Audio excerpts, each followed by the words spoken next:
Oh, the captions! Everything's broken. Is it good now? Oh no! It's definitely not! Oh, no! You do. It's actually great. I like it. Yeah, no, it sounds very dark. We also have the magic rope. Maybe don't fix it, Don. You have the Should other only magic have rope, one right? thing Is the of chest set magic. One of them yours? burned. The other one got burned. I don't think I have the other one. I gave it to somebody. What? I gave the one magic rope to somebody else here. Yeah, we should have 'Cause I one burned remaining. one of them. The other one got burned. Chest set yours? No, I think you grabbed that for yourself. I'm pretty sure I did. Yeah, that No, was he another grabbed it thing for you me. grabbed I think- in the game room. Yeah. I don't know who you grabbed it for. Deck of cards, too. I have. No. That Just one a I regular think deck of cards? Felfarth deck of cards. Yes, it's Okay, a regular shit, deck okay. of cards. Yeah. Yes. Because again, those three things were just game sets that you guys snatched and ran with while Did you you close were that? in the... Okay. Can you close that door? Yeah, we just grabbed that shit from the game room. Do you want it or are we fencing it? A nice deck of cards? Deck of cards and chest set.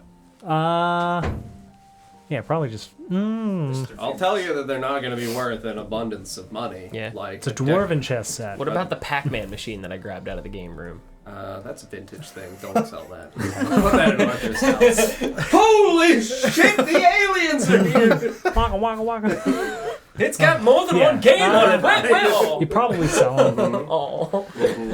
Hello, friends. Mythic, why you? Hey, we're discussing what to sell here, Don. Don't interrupt us. Oh, all right, I'm sorry. Yeah, all right, We got Bone Man. business Not to everybody attend has to. everything made of bones, okay? It's fair. We could try to find a collector. If only we knew You somebody. should find a bone collector. No, I mean for Hey, the chest don't. set. Wait, so can we just use this door now? Like, what's going on? So Midna will attack the door if I don't just leave it open. That's what I'm saying. So, we yeah. can just use the door now. Yeah. Finally. Yeah. After 3 years. Yeah. 4 years? I don't know how 3. long. No, I think it's 2.5. It'll be Almost 3 in It'll be December. 3 in December. Yeah, wow. Yeah. So like a month and a half. Yeah. It'll be 3 years. It's since we did November. this. Yeah. We can right? finally use the door again. Midna's Prime, yes. Anyway, hello everyone. We are NotGreatRPG, and we're here once again for the City of Oshuamp. We're back once again for a very cold time, but it's going to be great. So we're going to go around the table real quick, introduce ourselves, and then we'll have a recap and we'll pick back up. So as always, I am Don, 99% of the time. And today I'll be playing Ether Revia, the Grave Domain Cleric. As never, I'm Lawrence, which is to say that I'm not Lawrence. And I play Wimla. I'm Paul, and I play Felix. It's our list of things for fencing. Glenn, I play Vorst. I'm Sarah, and I play Rheirda. DJ, I play I'm Nesgrim, and I play DJ. I'm John. I'm the DM for the City of Oshuamp. When last we gathered 2 weeks ago, we were going through the fun time of still recuperating from our terrible cleansing ritual. Most of our characters had overcome some of our levels of exhaustion, but we still had a few of them to get through with nagging, lingering issues. We had a cool duel where, Nesgrim requested once again to fight the homeowners. Arthur willingly abided. I don't think I've requested to fight them. I think they offered. You for requested sure this. challenged Requested. Wembley directly. Said you Actually, and you me, challenged old man. Arthur, and Wembley was cross like, the me boxes first. It was, Yeah, I take want to it. fight you. Let me fight Wembley I- first. Enjoy that sweet, sweet armor. Yeah, because I actually don't have any. I forgot it burned. Yes. Yeah, all your things are And you gone. were knocked out when I got it. We're not so I getting wasn't it. going to be We're- like, put it on him! Nobody give him anything either. I'm gonna fence this cloak You instead were of. also zapped with strength. So. Wait, do you need heavy? Huh? Never mind. Very good. Yeah, everybody chipped in to assist Nesgrim in not dying as Arthur brandished his pistol, and then as Felix held it against Arthur's will, after Arthur had tossed it up into the air to reload it and take another strike at Nesgrim. We had a battle for the pistol, and then Arthur was like, alright, if y'all gonna fuck around, we'll find out. And then Arthur summoned his shotgun. Bring me my big gun. Yep. We had a good opportunity after the duel for Nesgrim to have sense of accomplishment and tactical recognition of the importance of his friends in combat, and everybody's teamwork together being central to everybody's survival. Arthur was healed. We went inside and decided to finally, as Ether had recommended to Arthur, permit William Hartwood to rest. Ether performed his ritual once more, finding William Hartwood as he was once more, a young man. Inside the mines, we had the vision of Arthur with the litany of body of dwarves, all festering and coated with spores with a noxious, gassy odor that was decaying their flesh and melting it, because, stuff happens. Terrible vines that struck out from a distant place that broke Arthur's chest, therefore heart, and broke William's face in half. William carrying the dying and then dead Arthur out to the exit of the mines before dying on his own. Arthur obviously having indicated to Ether once before that he was like, no, I'm not going to die, give me my soul back. And the Raven Queen was like, yeah, that's fair, I need somebody to kill that thing, and you'll probably be able to kill that thing, so we can make a deal. We watched as Ether set William Hartwood to rest, William gifting our good friend Ether a lovely trinket to assist him in the hunt for good. The good hunt. Yeah, the good We'll one. call it. Yeah, the good one. A glorious trinket of silver and a curious open eye in the center. Just immediately floats and pulls towards Felix. Beep, beep, beep, beep, beep. He's evil! Yeah. You're a vampire. Yeah. Mhm. Come on, The celestial eye is just... we're still doing this? Yeah, Yeah, you're still a vampire. nothing has changed. Oh. Do the math. We are picking up several days later, everybody having taken the opportunities to rest. The few individuals that had things around the city having accomplished them during the downtime. Everybody finally having completed all the necessary long rest to remove all their levels of exhaustion. Some individuals wanted to do some additional training montages. So, we've got Ritor with a stick just bonking Nesgrim on the head. That was the training that she specifically requested, was not actually combat. It was to bonk Nesgrim in the head. Whenever the opportune moment presented itself. No one will believe you if you say I'm lying.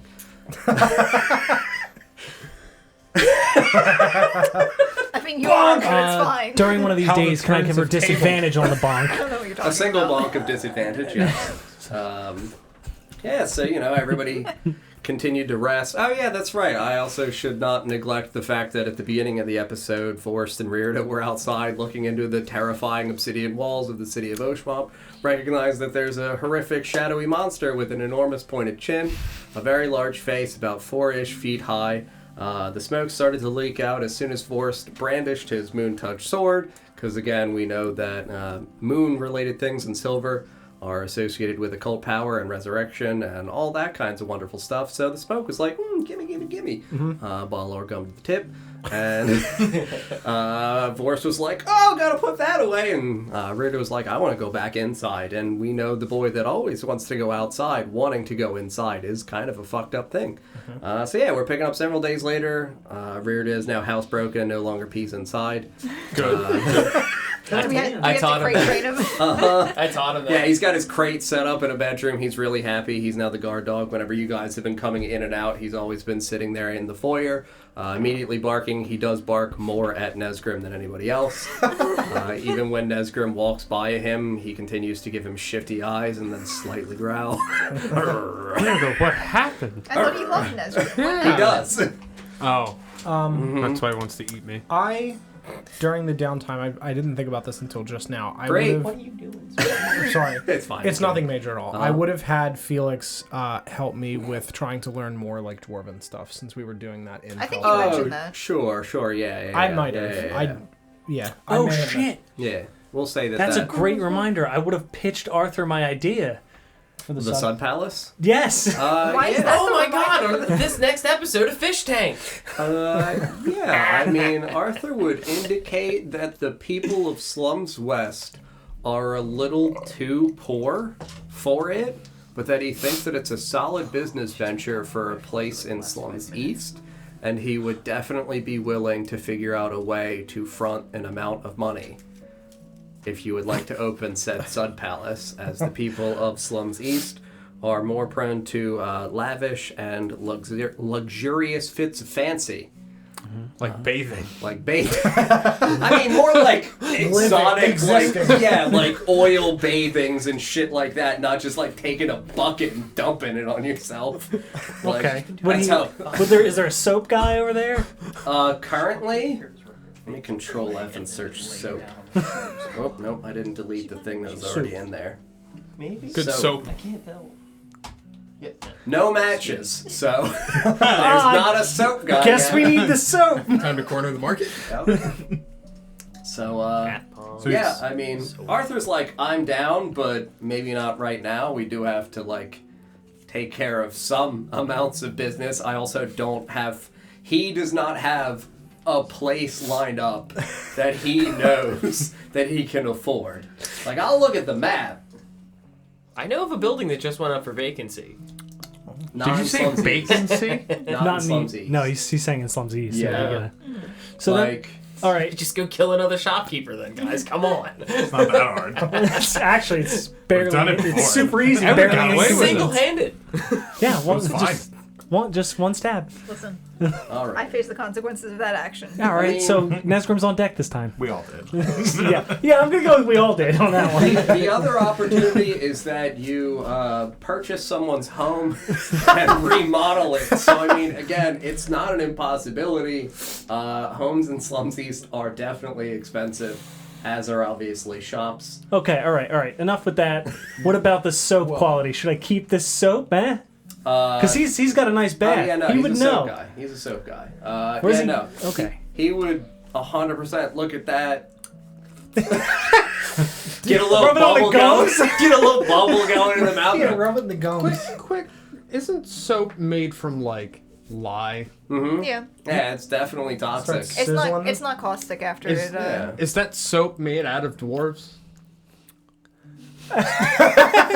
Oh, it wasn't soap. That's why Arthur's like, ooh, good stuff. It's chilly, but it's good. Good soap. It's going to be made into soup. Yep. So I should keep it here, or it's a lot to lug around. Yeah, absolutely. You can toss it in my soap closet. I've got that. Big house. Please don't use it. No. We won't use it. What about this? And I'll pull out the 9-tailed soap rope. Ooh. The fits of fancy will definitely enjoy that. Put it in the bag. Take it and put it in the closet. Cross these off. Ooh-wee. Need to know where Arthur falls on the Felix's Sud Palace versus Fishy's Wet Barn debate. I'm going to ask each of you to roll persuasion.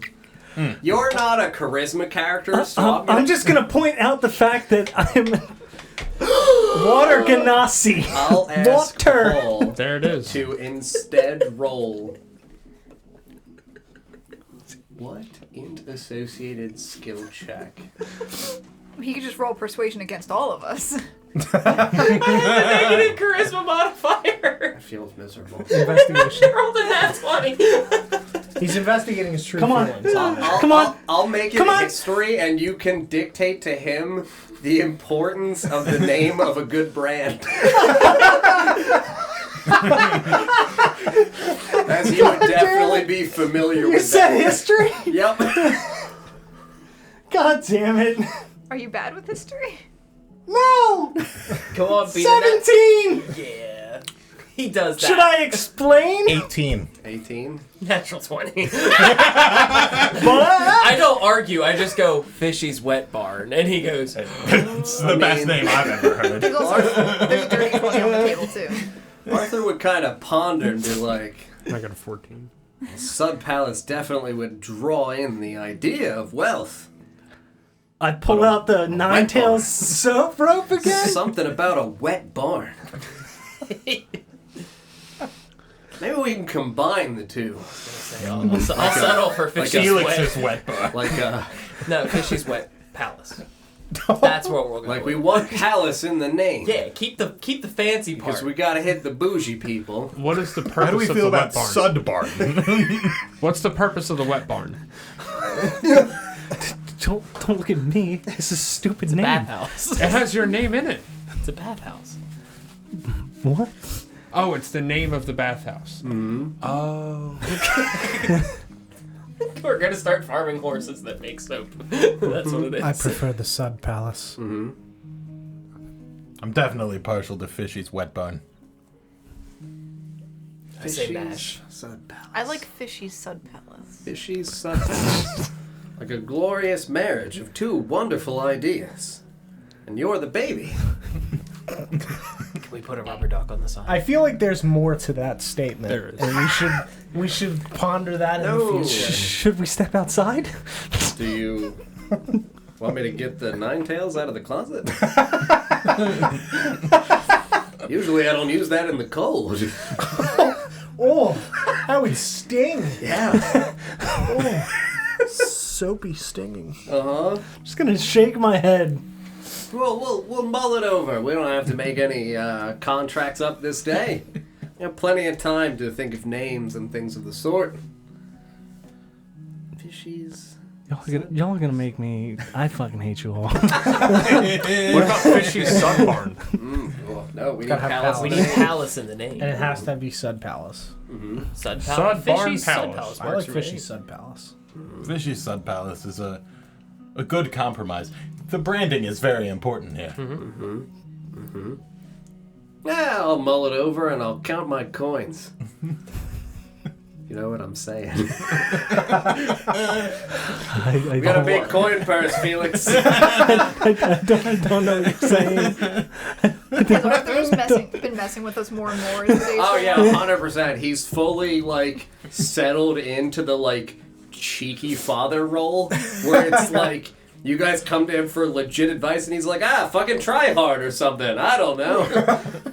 I'm asking you a legitimate question, Arthur. Sure you are. Just sips an empty glass. Just like got a mug of coffee. Oh no! We don't get a straight answer from him, so we run and ask Corin, and Corin's like, go ask Arthur. Pretty much. Arthur's just like a Just living collecting motivational dads. calendar. Hang in there, buddy. Keep trying, Yeah, sport. keep on keeping on. Just collecting all the dads. Perseverance. They don't ask how, they ask how many. I didn't get a straight answer out of either of them. Go ask Melithel. Bang. He said I could. Oh, alright, so we will be hopping on over to the wonderful expedition to get Ether some fucking legs. It'll occur during one of the later evenings during our portion of rest, because I also want to make sure that there is sufficient time for you to be able to adjust to new leggies. First day on new feet. I don't know whether or not anybody would want to go with Ether to witness the Leggening. The Leggening. What a terrible Mark Wahlberg movie. You looked actually upset by that. I don't want to give you legs now. I'm just going to break them in front of you. It's understandable. It's like again. I'll go with Ether. My God. Alright, I'll just assume most people go with Ether. No.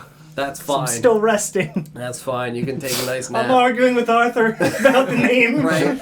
Now that they're gone, hear me out. Yeah, so you would be directed over to Christian at his shop because, you know, all the necessary components were there for the construction of the legs, and it's just easier to be able to toss you on the anvil and just BAM! my just off my shin bones. pretty much. So, I mean, Yeah, you know, gives you two left feet. as you are brought over, you are welcomed by the familiar visage of Christian in his shop. Because it's late enough, he's staying late to be able to do this. The shop obviously has a closed sign on the door. He is inside, like, having laid out the necessary components for effectively, like, the straps, the pins that are going to have to go into, like, your fucking hips because, you know, we still have to make sure that your thigh is secured so this way it comes the full length down. I got thick hips. Yeah. Yep. Big bones. So I mean, you see Christian inside. He's setting stuff up. He recognizes whoever the fuck is here for this occasion, for the legging. Looks around at all of you and just, lay down. All right. Good evening, Christian. I walk over and lay Evening. down. Fuck. Yes. Oh God. All right. This is gonna be a good night. Yes. I scratched it I'll off. lay down in the I left it with whatever apparatus there is. It's for me. literally, he has an anvil. and some boxes. He's got Okay. an anvil, some storage boxes adjacent to it. Yep. There are straps laid down for obvious areas for you to, like, put your legs, so it looks more like you're attaching some straps to your thigh meat. Yep. And he just gestures for you to lay down on that area. He comes over, looks at your legs, looks at the stuff, looks at your legs. Alright. You got legs now. There's nothing there. Do they not have to be put on my body? No, I don't do that. Who does that? Leg lady. Oh, sorry, leg girl. Who is that? Does she have a name? Laura, hurry up. I'm tired. And you guys would see, again, who are in the area, what looks like about a 14, 15-year-old gray tiefling girl. Her left arm is fully metallic. She's got like a white collared shirt, like a smith apron, so you know, the thicker leather heavy apron. She's got circular rimmed glasses, big blue eyes, but her left arm, for what you can see from sleeve down, looks like it is so if you've ever seen images of like splint mail or banded mail where it's the overlapping sets, from that down fully, her hand as well would also be very thin rivets where it would almost look like her fingers are constructed effectively of rings. It's obviously welded together. She's very quiet. Not like shy, but she knows how Christian is, and like he's very abrasive, and she is much more, despite her youth, put together and collected, and just kind of like takes a few soft steps over, looks at everybody, and sheepishly nods her head, and yes, I'm very sorry. Christian's a bit loud, but, you know, it's hard sometimes to hear someone as they're speaking, as they're striking a hammer, so I'm sure that's really why he yells. He's just very used to it. Yes, of course. My mother told me that you needed assistance, and, well, I'm quite set for this task. If you don't mind laying down steadily, please. Of course. Thank you for the assistance. Yes, she told me that you requested silver. Yes. I did my absolute best. It's a bit hard to come by so much silver. I did have to use some, effectively some alloys Of to course. be able to stretch the silver and give you at least a concentration in the foot. Thank you. Certainly. And you watch as she goes over to one of the walls. There is obviously like an enormous workbench where there are a litany of tools, wrenches, long pliers, and things like that. She takes two correctly sized, because Arthur sized you. He was looking at you. Yeah. You know. While I was asleep. Yeah, there were some nights where he's like, he's cheeky. Nice dumping. Protected him from the lava. Yeah, pretty much. No wonder why you didn't die, dude. Yeah, All that ass. floated down like a balloon.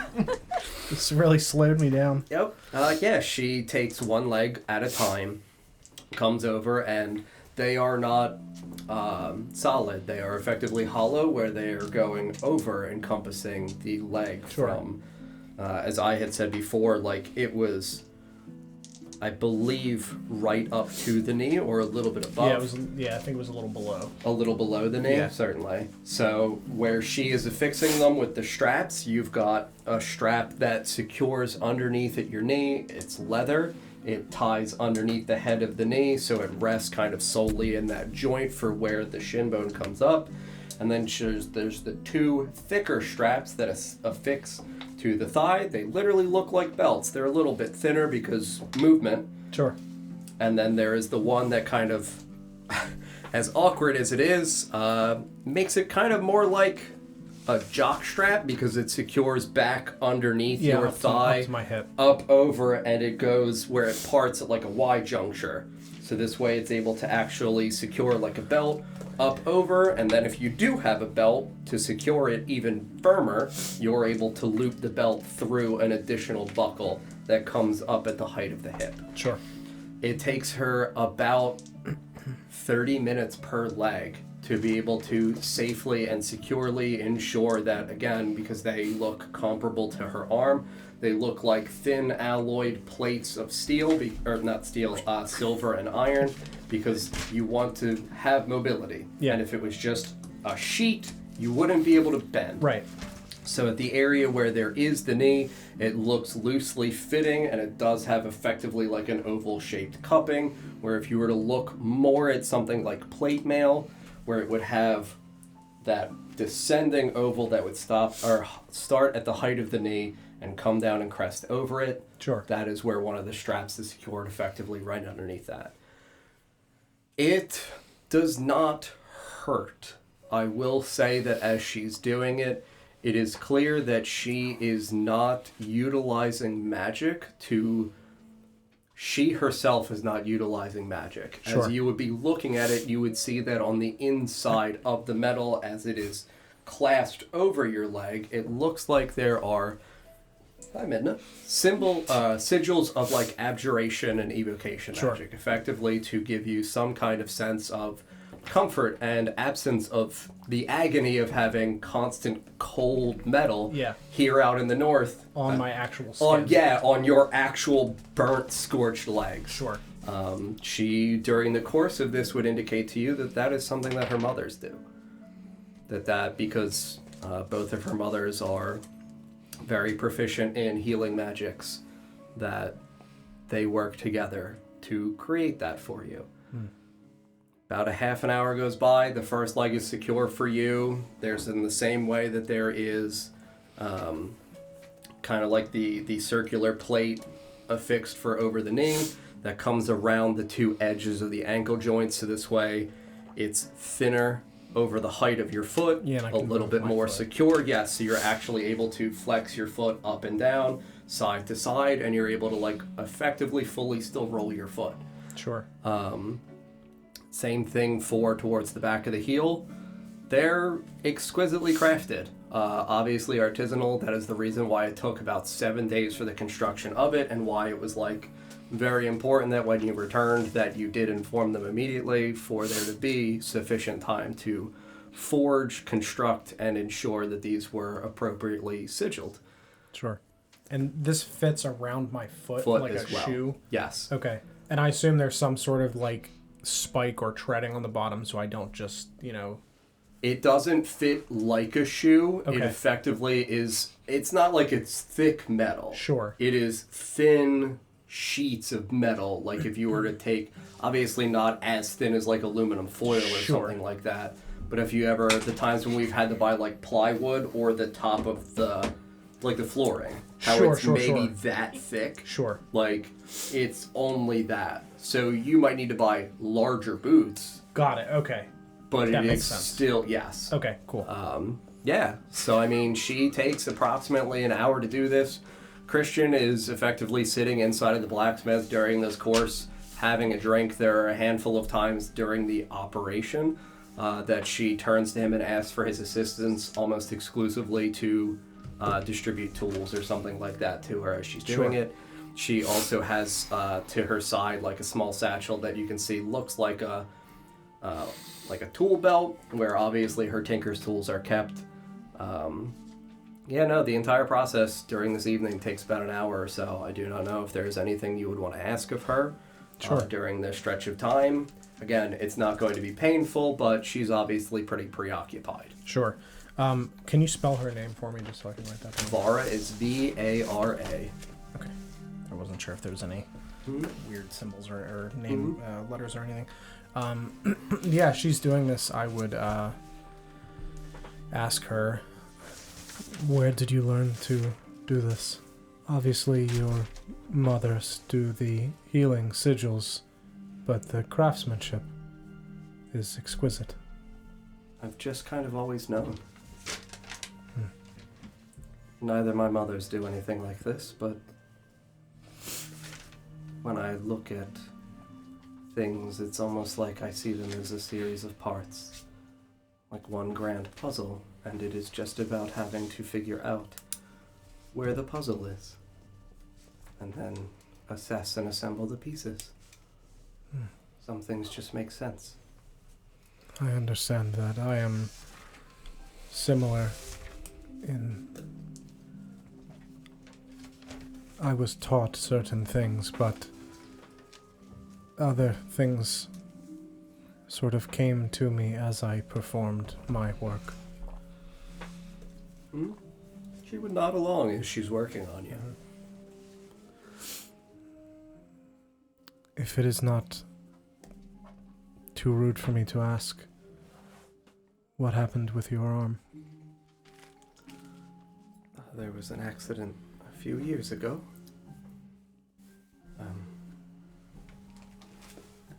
But I'm all right now. Good. Did you craft that arm yourself and fix it to yourself? That must have been difficult. Christian helped me a bit more, obviously, with my own. While he didn't teach me necessarily how to do exactly this, he does help with ensuring that I use the right compositions of metals and things like that. It's where I learned the process of banding, the necessary compositions and components for creating an alloy, where alloys are stronger than base metals. You both seem very knowledgeable in your crafts. You just hear Christian just snoring with his head just kind of like bangs against the back wall of behind like where he's sitting, because you know he's leaning in a chair like arm up on the workbench. Fuck.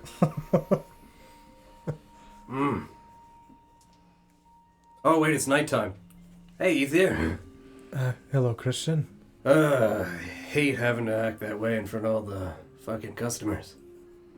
How are you? I'm very well, thank you. Oh yeah, that's right, Var's doing the legs. Yes. I'm just... Yes. How they feeling? Different. But not... Yeah, they're metal. Yes, not... You're a smart man. Thank you. Not unpleasant, just... I imagine it will take some time to get used to. Yeah. Bar stuff's the top notch, though. Couldn't Yes. ask for a better leg girl. Yes. Artificer. Sorry, there's not other people around. Yes. I don't actually even call her leg girl in front of anybody. Nobody knows she exists. Oh, Don't tell anybody about her. all right. All right. I assume Arthur knows, yes? Yeah. But otherwise. Yeah, no, she's part of the guild, you know. Secret.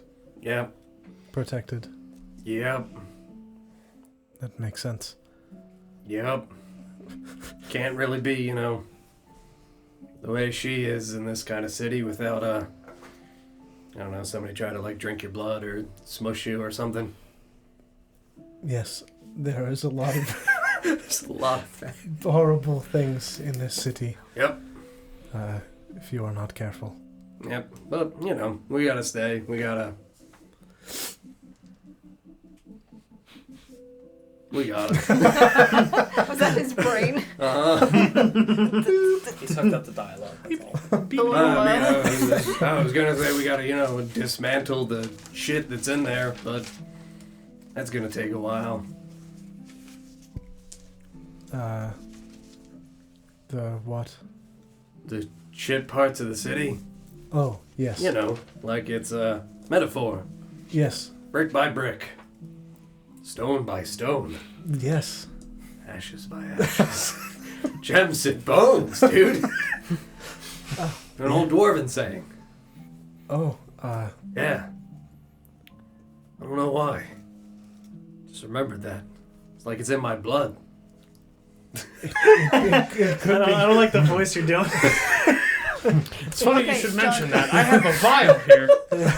Where did we hear that? What was that? That was one of the told us titles. that. Arthur told us Yeah. that. No, it Is it was. title? Ashes, Stones, Gems, and Bones. No, it was. It What's was her name? Iris. Yeah, Who Iris. said that when she started talking about another world.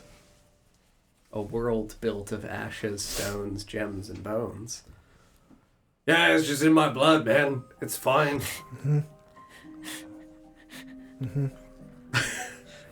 Look weird, Ether. Are you okay? No, that is that is not me. That is the weird puppet. Who commands me. That commands me. Oh, that's so much worse. Oh my god. I don't say that. Or do you?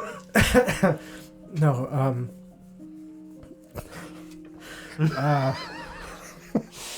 He starts scratching his beard and looking at the ceiling.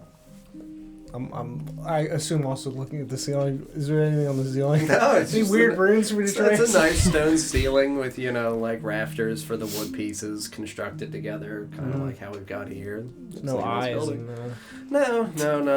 Okay. No eyes on the ceiling, no. okay. Why would they be on the ceiling? The building's Yeah. not made out of obsidian, right? No, Okay. it's just regular granite stone. Okay. Good. The anvil's not made of obsidian. Even look! No, I'm kidding, I would do that to you. He laid on it.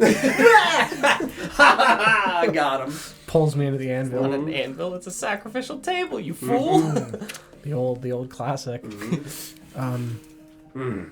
Thank you for helping her to source these metals. I understand that silver was an odd request. Yeah, it's a shitload of silver, dude. You got, thick legs. Yes. I It's walk easy a to lot. see. Yeah, you do walk a lot. That makes sense. Strong calves, too. Yes. Wish I had He longer doesn't- legs. His calves are gone. Had them. Really well cooked now. Like elf bacon. Sorry. What? What is elf bacon? I was making a joke about your legs. Oh, yes. Probably in poor taste. Kind of like elf bacon.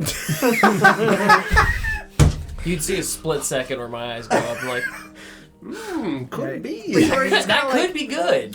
Steve, my friend. That's wrong. He eats elves for sure. Maybe don't do that. You're gonna eat those. Hey, whatever's left. Any Oh, you weren't cutting the legs off? Damn it, why did I do Right, this? I was calling dibs. Any scraps left? Like a bone to chew on, maybe. I apologize that we were not able to find more books in Felfarthen for you. Oh, no smith and stuff. Yes, I think it was further down than we were able to go, but we do plan to go further at some point in the future. We have business That'd to be take great. care of. Mr. Arthur is, real eager for more of those bland things.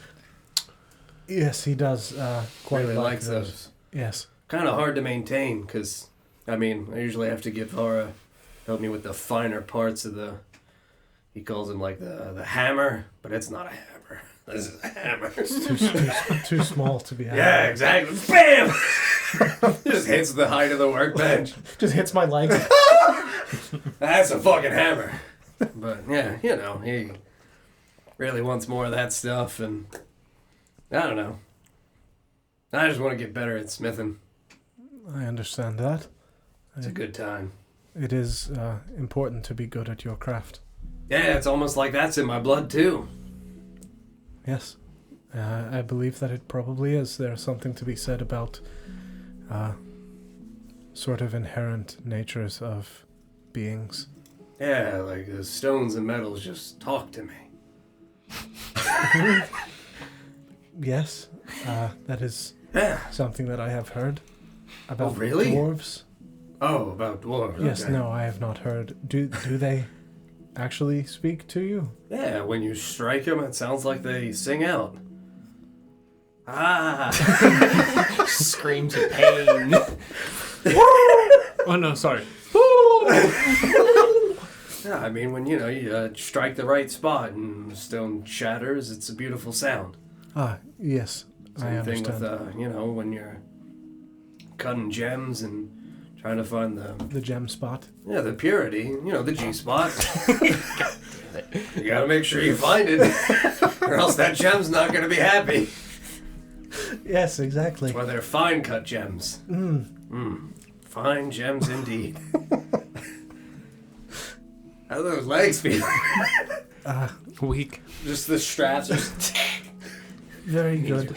I appreciate your assistance, both of you. She once again nods as she's, ensuring that the second set of straps for your legs are fixed and everything. And then the deuce. Are these being put on him like in a permanent way, or?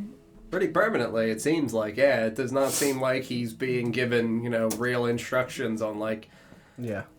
how to remove them. The assumption would be untie the buckles, let the bands separate, and then reaffix the bands, and then they are once again tightened. It's why it's important that it's, in each requisite area.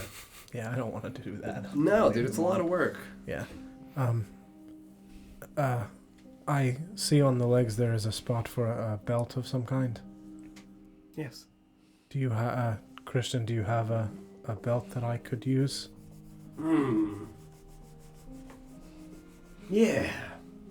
Yeah, I got a belt for you. Give me 1 second. And he just, gruffly stands up and shakes his head a little bit. Oh. Good stuff. All right. Belt. And he steps back into the little storage area at the back of the blacksmith, and you hear him rummaging around, and you get the classic, sounds like pots falling. Oh, shit, the belt's at the bottom of the stack. It's not the sound I remember. Oh, wait, no, that's not a belt. That's just charcoal. Shit. A minute goes by, and he comes back out. You hear some more rustling and some other things falling, and he comes out with, a very dusty, ash-covered, charcoal-stained black belt. Slam! You want like this? Sorry, did dust come off that? No, it'd be like ash, like soot. Here you go, buddy. My favorite belt. Thank you. I love this. Thank you. I appreciate you sharing with me. No problem, buddy. Could you make me a belt buckle? It's full of fucking requests. There's one on it, though. Oh, okay. Anything else? No, that is it. Thank you very much. Yeah, no problem. Gems and bones. It's a weird saying. Yes, extremely. Oh, well. You didn't hear it anywhere? Not me, no. What are bones but gems of the body? Yeah. This guy gets it.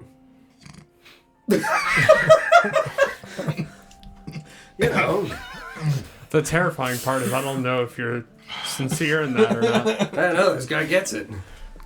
What is ash? Of the body? Yeah, this guy gets it. What's the ash then? And what is it, Nesrim? Skin?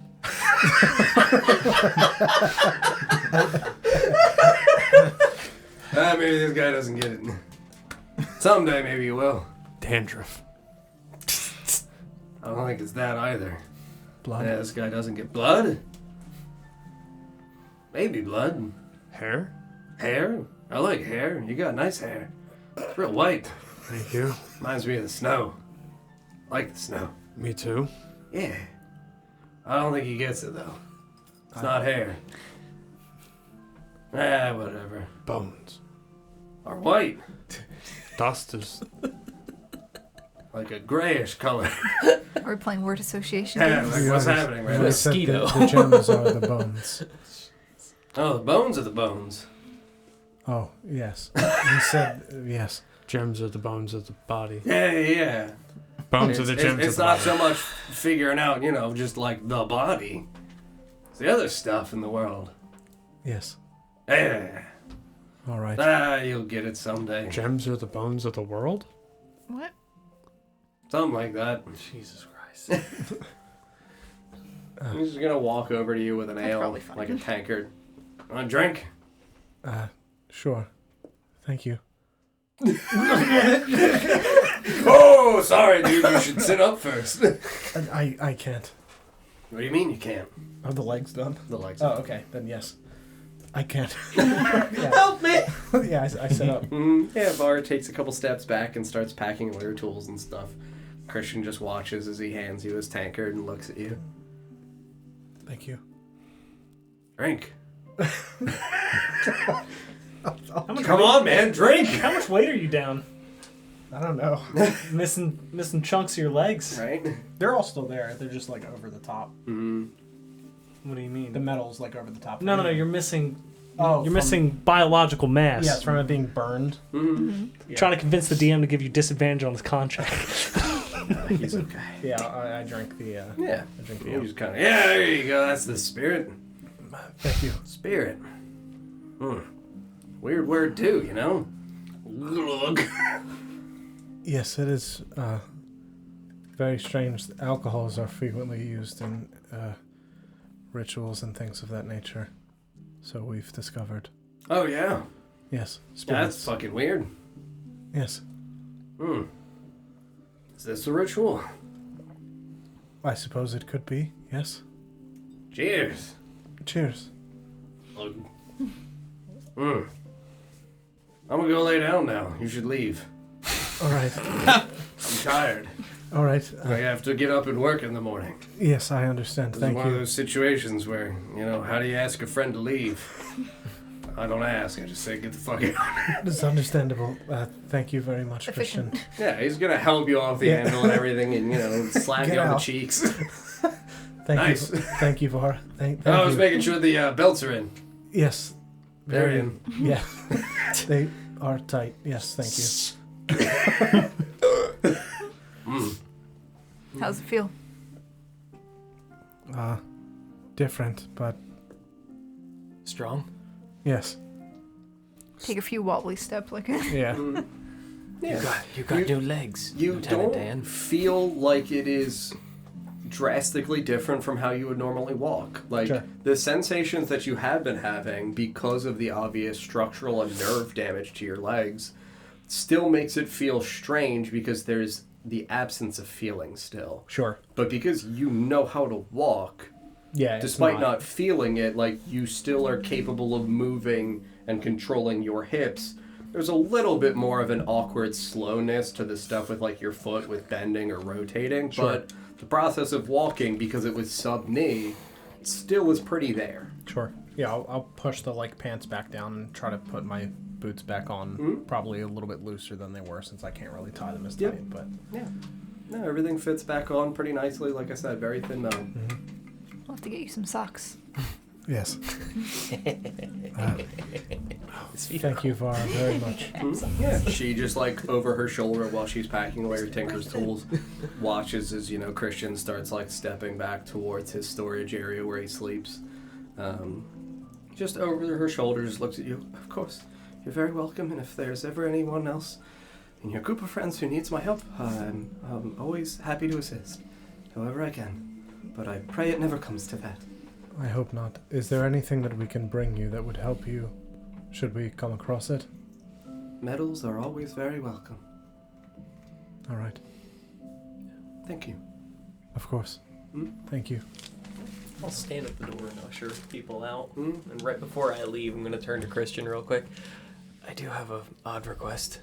Yeah, he's like in the doorway of the storage room, just like pulling his shirt up over his head. Ah, what? It's nothing that needs to be done now. I was wondering, it's, like I said, a very odd request. Yeah, he pulls his shirt kind of like half back down where it's slightly over his large dwarven belly. Oh, what do you need? I'm going to pull out my my original longsword, Mm-hmm. now shiny and clean, because I spent my off time cleaning it. Mm-hmm. Would you be able to silver this blade? Yeah. Yeah, I can do that. I have silver if you need it. Ooh, yeah. Coins, but Yeah. And I'm gonna pull a little vial out of my bag, and it is the wash liquid from the sword. So it's all the orc blood and shit that I've cleaned off of my sword. Mmm, Can you tasty. Can you infuse this into the silvering? The blood? I don't know if that's gonna do anything. It's just strictly for me. Sure. Yeah, What I'm not this- like the enchanter guy. No, I just want this sword to remember. Oh, yeah. Metal always remembers. Yeah, he hobbles over, takes the two things, looks at the sword. Yeah, I mean, It's fine. I can do that in like a day. Thank you. It's a good sword. It was a gift. Oh, yeah? It was given to me on a very dark night. Well, it will definitely help on nights like that. I appreciate it. And he just kind of like looks down at the blade and he bends down. Yep. Thank It'll you. remember. Thank you again. Mm-hmm. I'll see you tomorrow. Probably take me most of the morning. Sounds good. Till See you then. Yeah. He steps back. You just hear him start to like hum what sounds like a dwarven lullaby. You see him just like rocking the sword as he's walking into the storage room. You hear the door slam. And you hear heavy, loud snoring immediately after. Yeah, hammer time. Totally snuggling this sword right now. Yep. Sword will remember. The metal always remembers. It's a memory blade. Contours to your body when you lay on it. So I guess while they're gone, there's two things I'd like to do. Mm-hmm. One of them is, while nobody's looking, I want to slip the rubber ducky in the soap bag. Mm-hmm. That shit out of my inventory. Mm-hmm. Number two is I would want to ask Arthur to see his interesting weapon collection. Oh, you want to look at my... oh, no, that's... Oh, you want to look at my shed? My weapon shed, Yes. where I keep my watering cans. And I'll wink at him. Oh, yeah. Blam! My favorite kind of watering. The bloody kind. Let's go, old pal. Are you a painter? Of sorts. For sure. Always splatter the walls, that's what I say. The more the merrier. This guy's gonna Dexter your ass in this shit. Come on outside, Felix. Try! He's like, yeah, look at that one over there. Blam! Yeah, he would take you outside to, the, obvious, it's a shed. Yep. Like, it's not huge. It's maybe 10-ish feet by 7-8 feet because it is rectangular shape. Takes you inside and you can see that, along the one wall it's obviously lined with lawn equipment where it's got like a hoe, a rake, like some spades and shovels and stuff like that. It's got like a big scythe. The other side, it's got like gardener's clothes where it's just got like an extra set of like dirty boots on the ground. It's got like some overalls for his days off. It's got like a dirty flannel where it's a nice red and brown and some other like fall colors for when he's excited for that 38 minutes that fall lasts in this part of the world. It's winter all the time. Hold on my flannel! Stop it! It's winter all the time. I truly am in autumn. Yep. Is there a pile of crushed metals? Yeah, I mean, you can see that there's definitely some like remnants of scrap pieces of the watering cans on the ground, and as he steps inside, he pauses and looks at them fondly and, kind of smiles and like single tear. Just give him a pat on the back. Oh, miss the old sport. Anyway, you want to see the guns? Guns? Sleeves off of his Yeah. shirt. Yeah. He just slowly flexes. Closes the door. Hold on, the real gun hasn't been shown Let me yet. close the door. Very awkward hour in this shed. Yeah, no, he You'll takes see you. just over there. He gestures towards the back wall where you can see that there's like a very rudimentary black curtain that's been like poorly affixed on a single rod. He's like, that's where I keep the old beauties, safe and hidden. Nobody knows they're back there. If they walk in here, they're just gonna see rake and think like, this is just a shed. Why would I ever pull back the curtain? That'd be dumb. Just try to nod. I Like also a- keep my suits back here. got Arthur's Batman. got a dinner coming up. Could I borrow one of those? Oh, no, I don't think they're gonna fit you, Felix. How much taller is he? I mean, he's like 6'2". I don't Never remember mind. How tall you are. Yeah. Like 5'8". Oh, yeah. I don't think you would really like my suits anywhere. They're very tight and form-fitting. No, Gotta make sure I keep good mobility. is he a spy? Something like that, and they'll pull the curtain back at like 100%. It is exactly a bat cave. You see like a full black leather suit. oh my god! I pictured an actual like James Bond suit. You see like spelling it out. full leather pants. Like And we made the joke that he's Batman. Yep. Like full black leather pants, like a black set of boots. You see that he's got like a black shirt with a black leather jacket. So we know who made that. Grappling hooks. Yep. I didn't know you meant a morph suit. Yeah, something like that. This way on the nights where it's not snowy, if I gotta, rough and tumble. Got something to blend me into the night sky. The sky. Yeah. Arthur's the Jackal, confirmed. You can't fly. That's why I have to blend into the sky. I can fly. For when I'm zipping around. What? How Do you have can a you grapple? fly? You can't dispel magic. It's a 3rd level spell. I don't need to dispel magic. Oh god. Sometimes I just drink shit. Just Then I can fly. It's fucking cool. what? How do you make those? Potions? I got all kinds of weird shit in the house. Do you just guess? No, I got some recipes. Just dumps his stuff, bunches stuff, mixes it in his mouth. Do you want to go for a flight? Just seem thirsty. Yeah, no, that'd actually be a blast. You should probably get out of the shed while I put on my suit. Unless you want to be in the shed. Well, I didn't even show you the guns.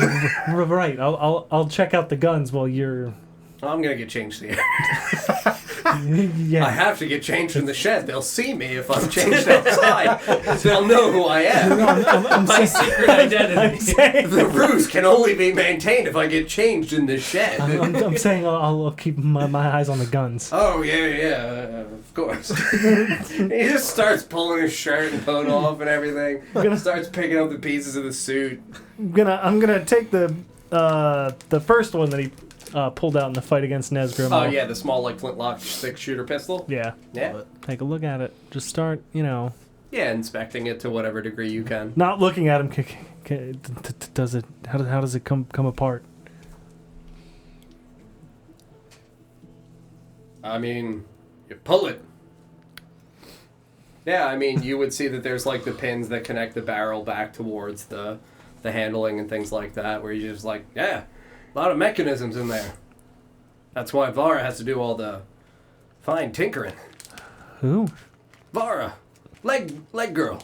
Oh, He was That's where your friends are. gotcha. Yeah, she's good at that stuff. Not Christian. No, he's the one who makes, like, the barrels and stuff. They kind of work together with it.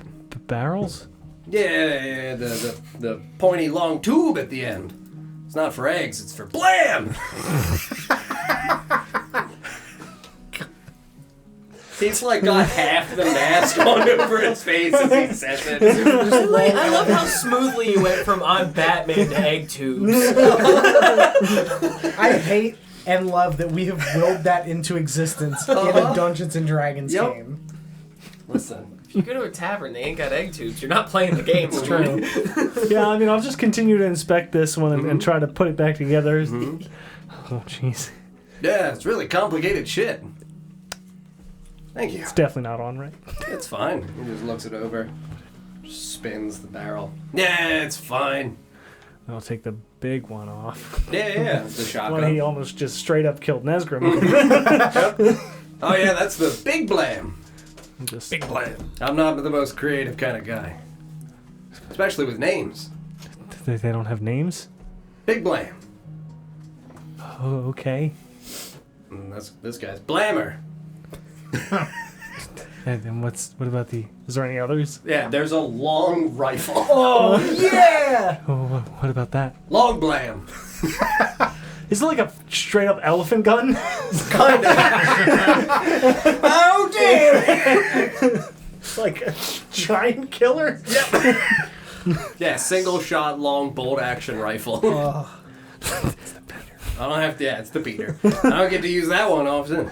Usually when they're running away far. That's a big one. Uh-huh. Bet it keeps the peace. Yeah. Something like that. Absolutely. Well, they're usually in pieces afterwards, so. Shit. Oh my god! As I'm like opening the, like, because I saw him Yeah. load this one, Yep. so clicking in and looking at Yeah, it. see, Christian makes the tubes. The barrel. Mm-hmm. Barrels. Yeah, they're not for eggs. Then what's this part? Damn it. I'll gesture at the pistol, Mhm. and I'll click the back of it. Yeah, What's the that? hammer. Okay. And then, Yeah. Those things are conjoined.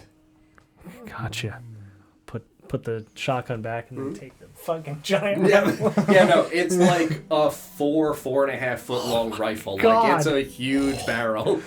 Yep, it's pretty heavy. It's the heaviest of the three. It's not drastically heavier than the shotgun just because of the amount of iron that has to be there for it. Right. But because it's a sawed off, it's not that huge. But Gotcha. just because of the size, it's like hefty in your hands. Mm. You use this on people? Sometimes. Not often. I've only had a handful of occasions where I've had to break out long blam. Long blam looks like it could kill a giant, and I'll try to like the shotgun. I'm not sure how it loads. So No, yeah, it would be still kind of close to like the back edge. There would be like a side window to where it feeds in from the side. Oh jeez. Yep. Oh Oh man. yeah, no, it's a bolt action. And it's thick. It's a bullets. bolt action. Yep. Oh baby. Yeah, one shot, 3 kills. Believe it. Mm-hmm. Yeah, no, I've only had to shoot a handful of people with that. Big people. Nope, regular people. That's why they're in pieces after. Gotcha. Yep. Just continue to observe it as I guess he's still getting dressed. Yeah, no, he's finished getting changed. He's in, his nice black leather outfit. He's got like a form-fitted black mask that goes over most of his face. It looks like if you were to do Spider-Man's outfit, but when he has the just cut out circles, and it's just like the bad black fabric that has like a little tied knot at the back for like a little zipper He's area. fucking Zora. Yep. Should I put one on? That's actually probably not a bad idea. Do you have a mask? I don't have spares, dude. It's just me. Wembley didn't have one? No. Wembley didn't fly. Of course not. Wembleys can't fly. He had to run below. Yeah. Just look at him super puzzled. He could have been grabbing people from the sky the whole That's a time. good idea. I probably should have had Wembley drink potions. Oh my god. Fuck. Wembley just lassoed him, and he landed like the fucking Mandalorian and popped him in the fucking face. From out of the sky like a meteor, and BAM! Just blasted Jesus him. Christ! So I started blasting. What a god. Mm-hmm. Do you have any black clothing? Dark? So I can blend in? Oh, yeah. I can go get you like an old t-shirt. Sure. No problem, buddy. I'll put the guns back and... Yeah, we don't want to take these. You're there. We'll be safe. Sometimes there's shit in the sky. Well, maybe take one, just All in right. case. Come here, Blammer. He grabs the pistol. Love you, buddy. He just spins it. He holsters it. All right. I'm going to go get you a black shirt. This'll be fine. I got to find a potion. Should I stay in here?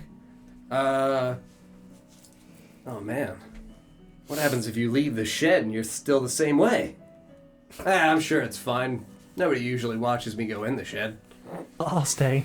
All right, buddy. Just to be safe. Yep. He just kicks the door open and just hear him, "Hoo-wee! It's me! Not Arthur Hartwell. I'm gonna break into this house. Nightman? Nightman's a good name. Oh man, yeah, no, you hear him just like run inside his house. You hear the door clearly unlocked. He's like, thank God I've got keys here. He comes back like 5 minutes later, and you can see that he's got like remnants of a bunch of weird potion drool like on his face. He's got like claws, and like his eyes are a little bit fuzzy and weird. I finally found the flying one. Woo! Took a couple. Did you save any for me? I thought you can fly. I can, but it's not discreet. Oh, it's not really discreet for me either. I have to scream the whole time. It's the sonic force of my mouth that propels me upwards. I'm not Arthur! Don't look up! Every time he takes off, he goes, hard. Oh my god, I just realized if he's too far away from Wembley while he's flying up, he would forget what he's doing. Yes. Flying! Uh-huh. Anyway, what do you... I'll just look at him really confused. My wings. Does he have any wings? I mean, yeah, he would kind of turn, and you would see that he's got a small but, like, big enough pair of glorious bat wings. Potions, man. So not like the caterpillar No. in the Bug's Life. No. God. I was Yeah. gonna say he's got little chicken wings. Yeah. I don't really get to pick what happens with the potion. Fair enough. But, you know, Well, they're good. okay. Do you want me to try to get a potion for you? No. I See what happens, buddy. Woo! No!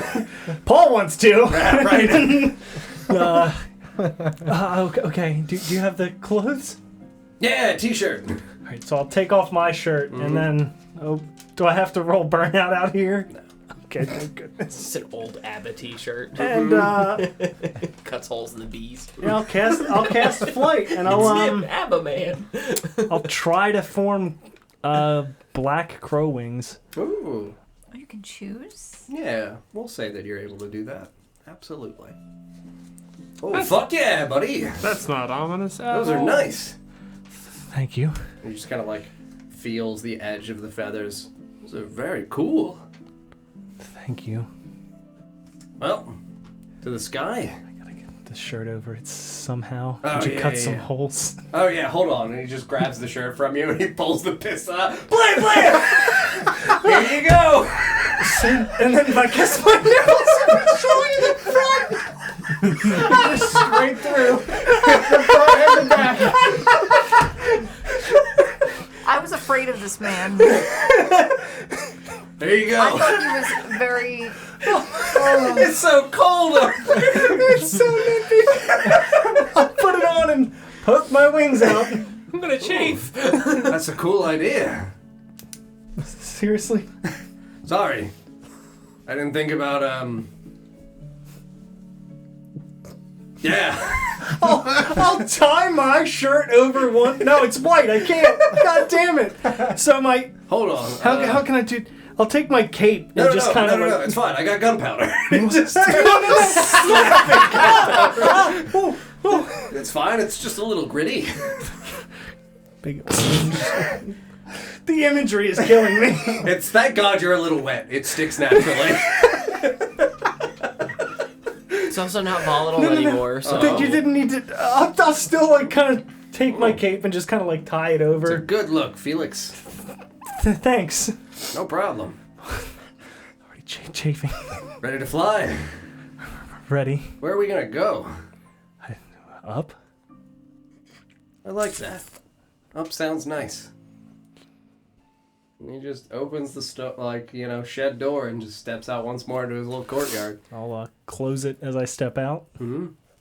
He just looks up and he looks over at the direction of where the brothers are clearly standing, maybe like 150, 250-ish feet away in the heights of the towers. They don't fuck with me. They know I'll shoot them. Fair. Yeah, nobody else has guns. It's wild. You're the only one? Yeah, William had them. That makes sense. I haven't seen them before. Yeah, no, they were some of the last creations the dwarves had. I was hoping they were maybe some more down in Felfarthen, but There might be. We didn't explore all of it. true. Well, next time you guys go, I'll see if I can go with you. My eyes just widen. It was rough in there. Ah, I got guns. Okay. What things were there in there? I will begin to describe what they told me they saw, which was Okay. the giant demon that chased us out. Ooh, that sounds fucking terrifying. Probably need all of them. Yeah. Wonder if it's weak to gun. Everything is. There you go. We'll find out someday. I'm sure. I'll begin to hover. Yeah, he just kind of gently hovers next to you. Bat wings. Yep. Never flown with anybody. Oh, don't go too fast.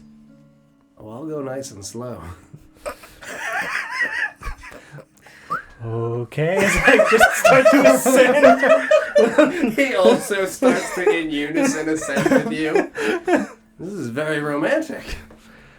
No? Oh. Well, I showed you my blammer. I don't respond and continue to fly He just, at full speed. he just chuckles and follows up behind you. Yeah, no, I mean, you get high up, and again, now you are capable of getting a pretty good vantage point of the city. Okay. Kind of look around the city a little bit. I'm assuming we're like 300 feet up. Yeah. Once you hit around 400-ish feet, you'd be able to see like the breadth of the city in its entirety. Yeah, I'll just kind of take it in for a moment. Yeah, the things that are obviously notable to you, again, it's nighttime. There's like a 3/4 full moon. So there's a decent amount of moonlight that's being cascaded down over the city. You would obviously see that the area of Slums West is mostly vacant. It's pretty late at night. You can see that there are some buildings that clearly have light illuminated from within, but the majority of the houses are dark and vacant. Well, not vacant, but dark. There are a fair amount of vacant homes, though, again, because a fuckload of people die in here. Same thing for Slums North. You're able to see that it's very dark. Very few homes look like they have any light in them. The only light that really emanates out from Slums North is actually from the orphanage itself. You would see a handful of the windows look like they have the residual warmth of the extending light from within over the center of the city. Well, I'm going to ask everybody else to leave. I typed that at a good time then. You yeeted yourself. I yeeted myself right out of the room. Oh no. Get you. Yeet, yeet, yo. Good luck. No. It's time to fight crime with Batman. Play. Everybody else get out. Nobody else gets to do this with me. We're hunting him. Okay. So, The center. yes. Because we're in Slums West, you obviously know Slums East would be on the other side of the city, and the center of the city would be seen before that. Right. So, as you are about 350 to 400 feet up high, you see that there are also the granite towers that extend from the interior walls, where they again look almost like pillars, so they've got the conical heights, where you can see them at each of the corners for the walls of Slums West as they go towards the center of the city. So they'll like kind of converge in from each. Yes. Okay.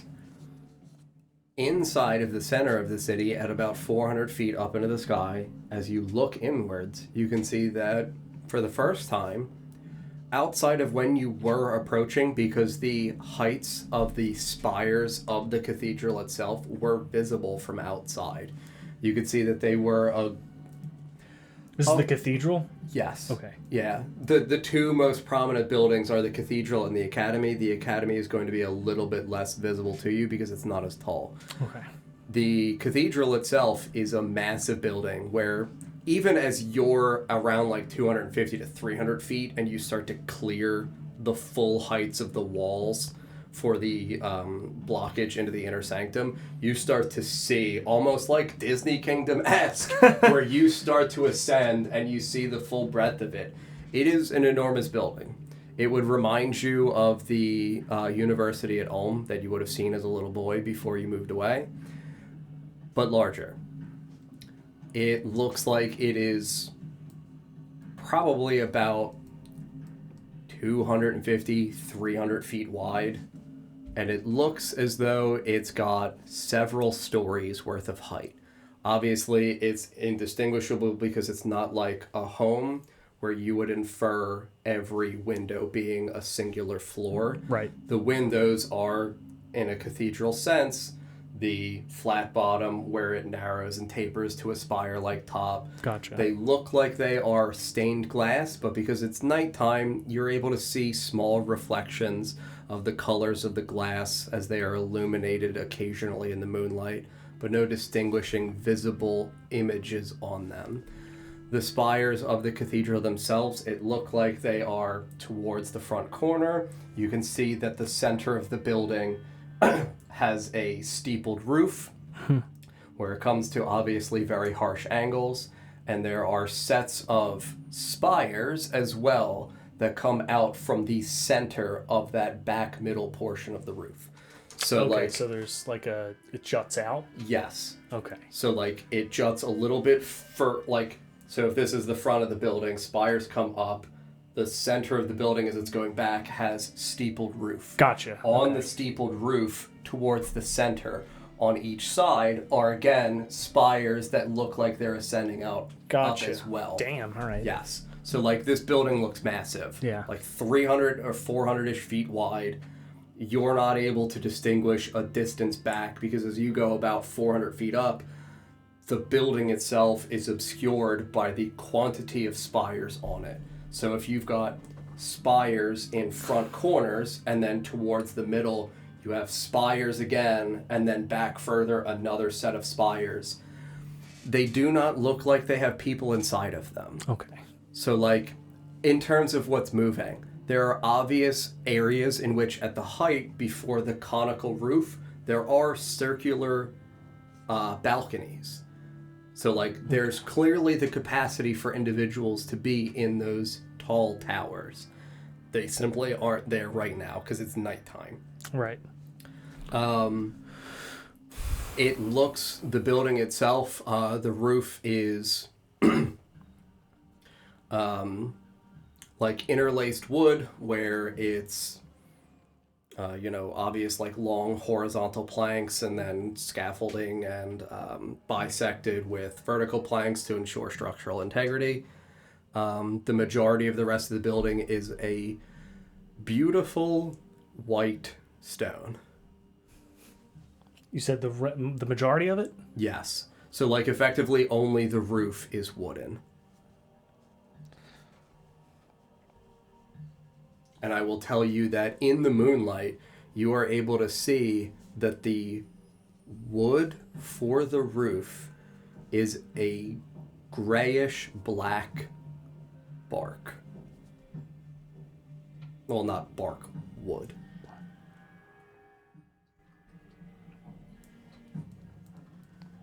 Gotcha. Which is also why it's kind of hard to tell the size because it's so fucking dark. Yeah, and it's far. It's kind of yeah, far. like the roof would stand out against the white of the stone. The white of the spires would stand out against the black backdrop of the roofing itself. Right. But the breadth of it is very difficult to discern. Gotcha.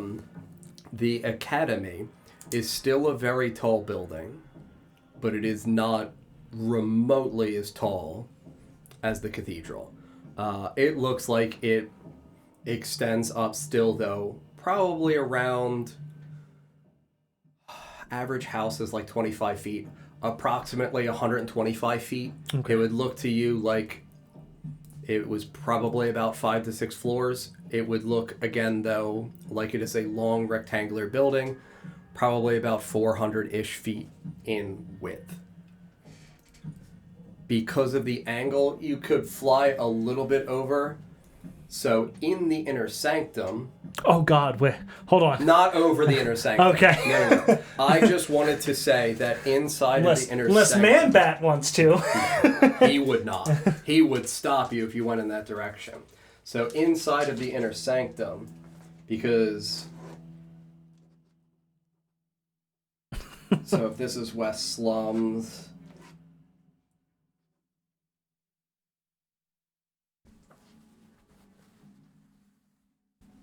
Part of the reason also why it's harder to see the academy is if you're here in West Slums, the academy goes horizontally along the close wall to where you are. Gotcha. The cathedral would be in effectively the center towards like the upper right angled. Gotcha. So it does not go directly towards the eastern wall. It's like start here, go that way.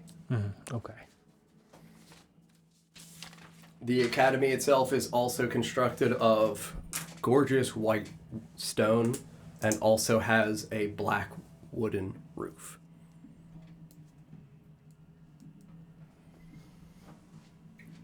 As far as other things inside of the inner sanctum, you don't see effectively anything. Okay.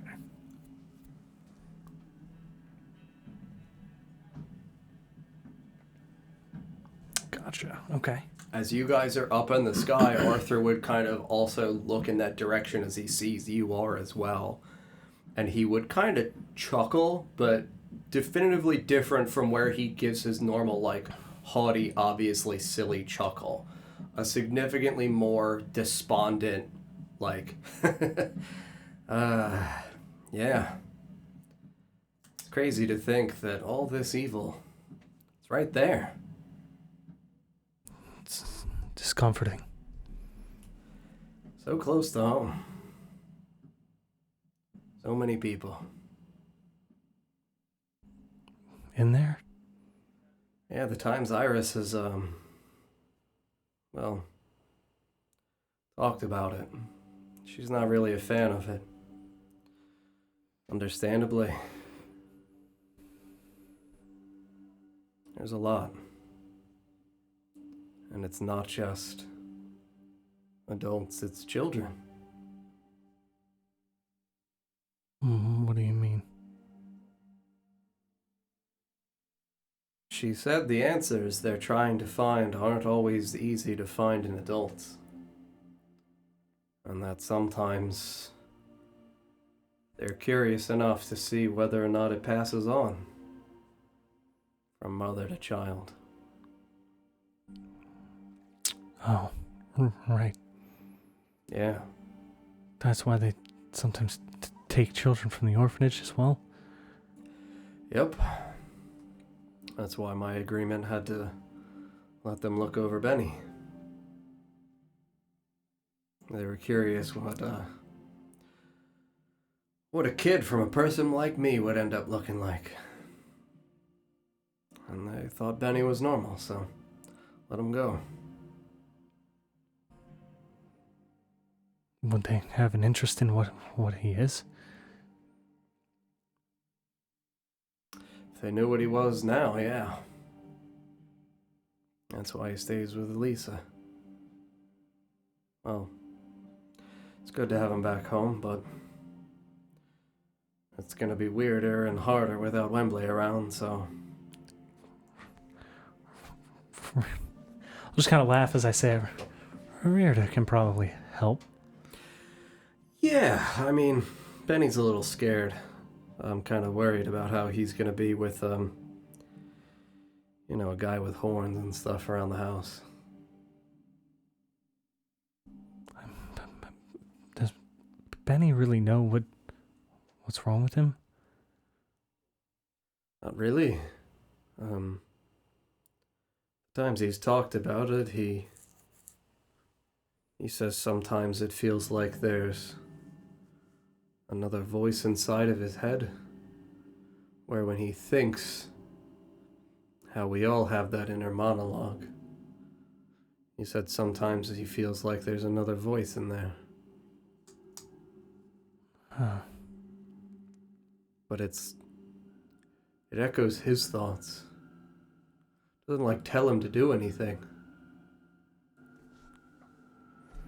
But it's still a concern, you know. I don't want my son to think he's not okay. Right, I would ask Rheirda about that. She may have much better insight than me. Yeah. I apparently have this. I guess it's not a problem, but I have something like that, but Oh. not the same. Okay. I don't think. Probably not.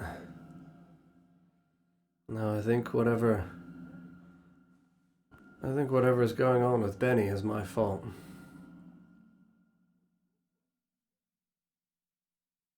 But I don't know. It's not your fault. You didn't know. Oh, I know. It was always hard dealing with the idea of working for such an evil place. But the times William and I went out and we saw what they took. You hunted for them? Something like that, yeah. A lot of times, it was people that had escaped, trying to ferry out trinkets that said they needed to go back to their resting place. The resting place? The trinkets or the people? The trinkets. Where were they trying to take them? Different places. Outside the city, I'm assuming. Yeah, a couple of times we had to go west towards the woods of Rheirda. Someone had taken a dagger. Looked like it was made of bone. Like the dagger we have? Yeah, the thorn. There was another time going out that way, somebody had it's hard to describe it. It was like a crown, but not really. What do you mean? Was it like a royalty? No. You know how, you ever seen a young deer? Or it's got short antlers? Yes. It was like a circlet or a diadem, but white bone horns stretched out like fingers.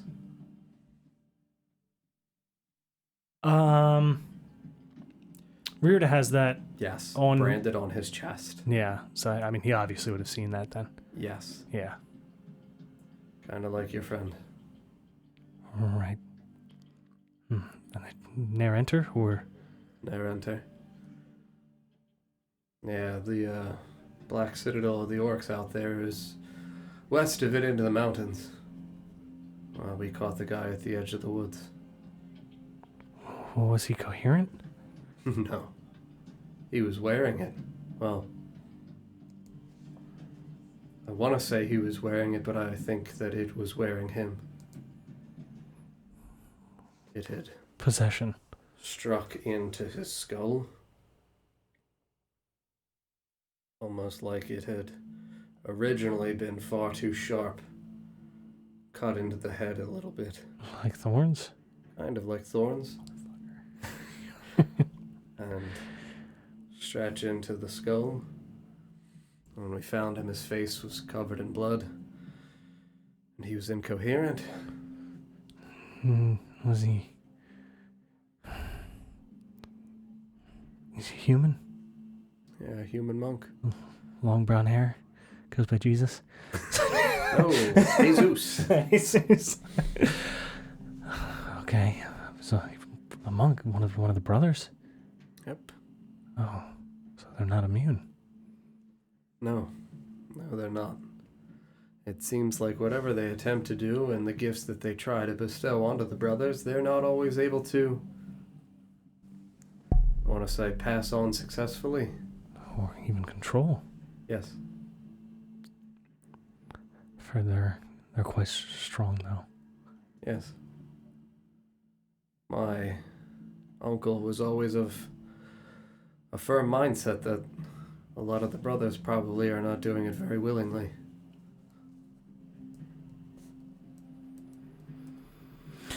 They're probably taken his children and raised. Yes. That's all they know. As we're having this conversation, we would have slowed down, but I would have continued to kind of usher him to keep ascending with me. Sure, yeah. As we and as we get higher and higher, I'll start to kind of like look around a bit. Into the night sky, like at your elevation? Yeah. Okay. Yeah, I mean, I won't make you make a perception check or anything. You're able to see a great distance. It's obviously very dark. I mean, even still with being 3/4 of a moon, it's going to have a fair amount of ambient light. You're able to see the glorious white grounds of the snow-covered areas outside of the walls of Oshuamp. Right. You're able to see into the distance the heights of some of the areas of what you would associate with the two woods into the distance. Right. Just because the trees are going to consistently be covered in snow. At a certain point of the elevation, I'm sure towards the edges of the horizon, you would start to see the peaks of the two mountains on either side start to creep up into the edges of your vision. And directly north of the city, it would continue to look like empty, snowy fields out far, far, far beyond. Nothing looks like it's currently there. Just kind of keep looking around. Mm-hmm. Yeah, you don't see anything really taking to the night sky. Where is it? What are you looking for? A large tree. Big tree? Oh. Are you looking for the one outside the mines? No, I don't think that's it. I don't think it's I don't think it's up here. Oh. Well, it's the only big tree I know. Yalula would have told us roughly where he's from, right? I don't remember if he did. Southeast of the frozen wall. The wall. Yeah. Okay. So I will look towards the south district and then a little bit to the, I guess, my left, looking for it. You would not see a tree. Okay. Maybe it's too dark. Maybe. Oh, we're not high enough. Have you ever seen one? No, the only tree I've ever seen of note that was large is outside of the mines. That can't be it. We didn't see. Did we see that tree? Mm-mm. No. Mm-mm. Do you think we could see it now?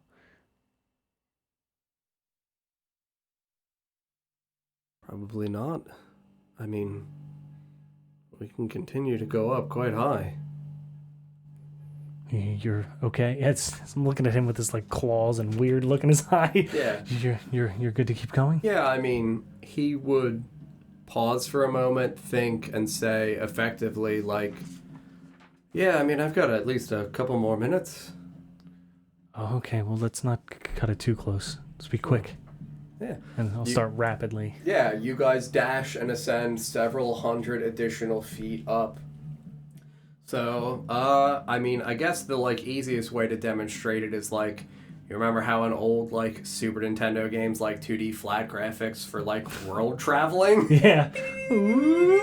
Like, you 100% airship up into the sky. I will tell you that you see the breadth of the north now. You'll hit eventually an elevation to where it would feel unfair to not give it to you. Okay. So, like, you see the entire, soup, like, Right. our spoon-shaped height of the north. You see the areas where, again, because it's a 3/4 moon, you get some of the illumination of the decrepit woods that are north of the Fellwood for the areas where the hags resided.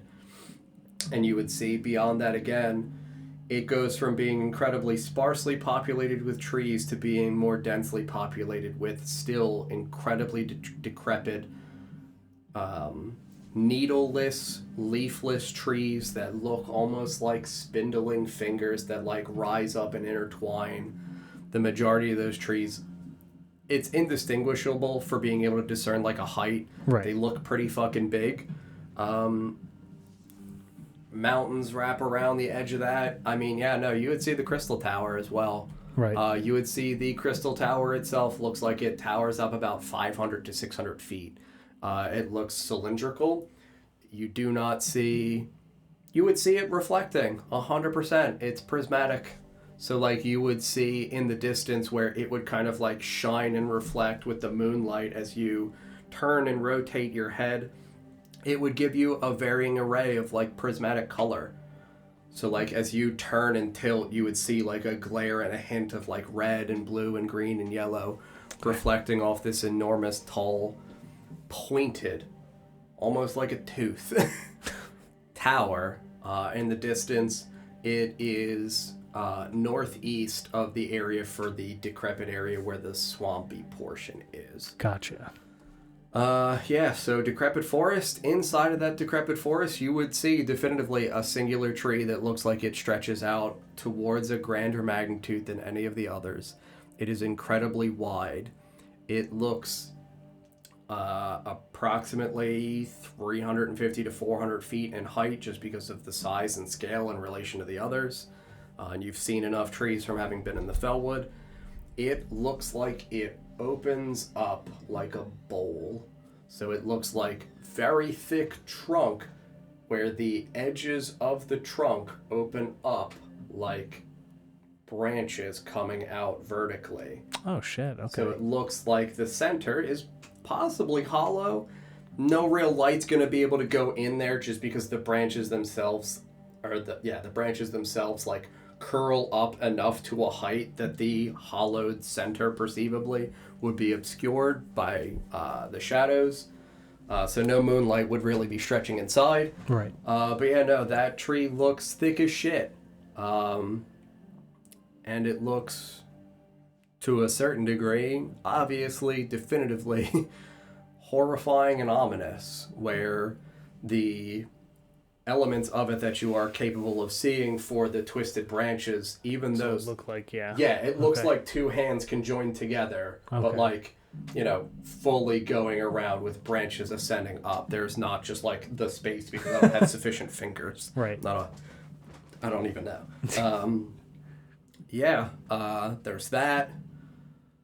The woods obviously continue up until like the straight center bisecting middle. Right. The woods that are over there are an ashy gray colored tree where they do have leaves. They are pine trees, so they're coniferous. They look like, in the same way that when you've seen scorched trees, but not the entirety of them are scorched, you can see that certain areas of them are incredibly patched, where they are the even coniferous trees that have pine needles still obviously have branches that extend out. So like you can see what look like big pockets on the trees themselves where there are scorched remnants of just branches, brittle, without needles. That extends for a big chunk of the north center.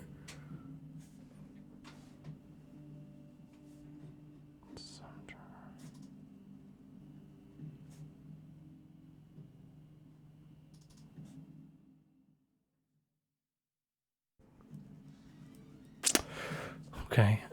As I'm looking. Yeah, I mean mountains and stuff behind that still, obviously. Yep. Right. Okay. So behind it. So as I see it, that's it. Yes, he would point at the wretched, cursed tree, look at it and just say, like, "Oh yeah, that one's a festering abomination if I've ever been around anything." You were near it. Not close. It's sadly very close to the entrance to the mines, so we passed by it a handful of times during the various expeditions in the area. But The smell drives you away before you really get too close. What's it smell like? Not really a polite way to put it, Felix. It smells like fucking death.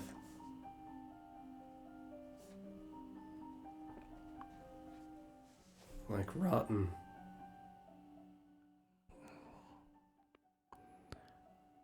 That might be that.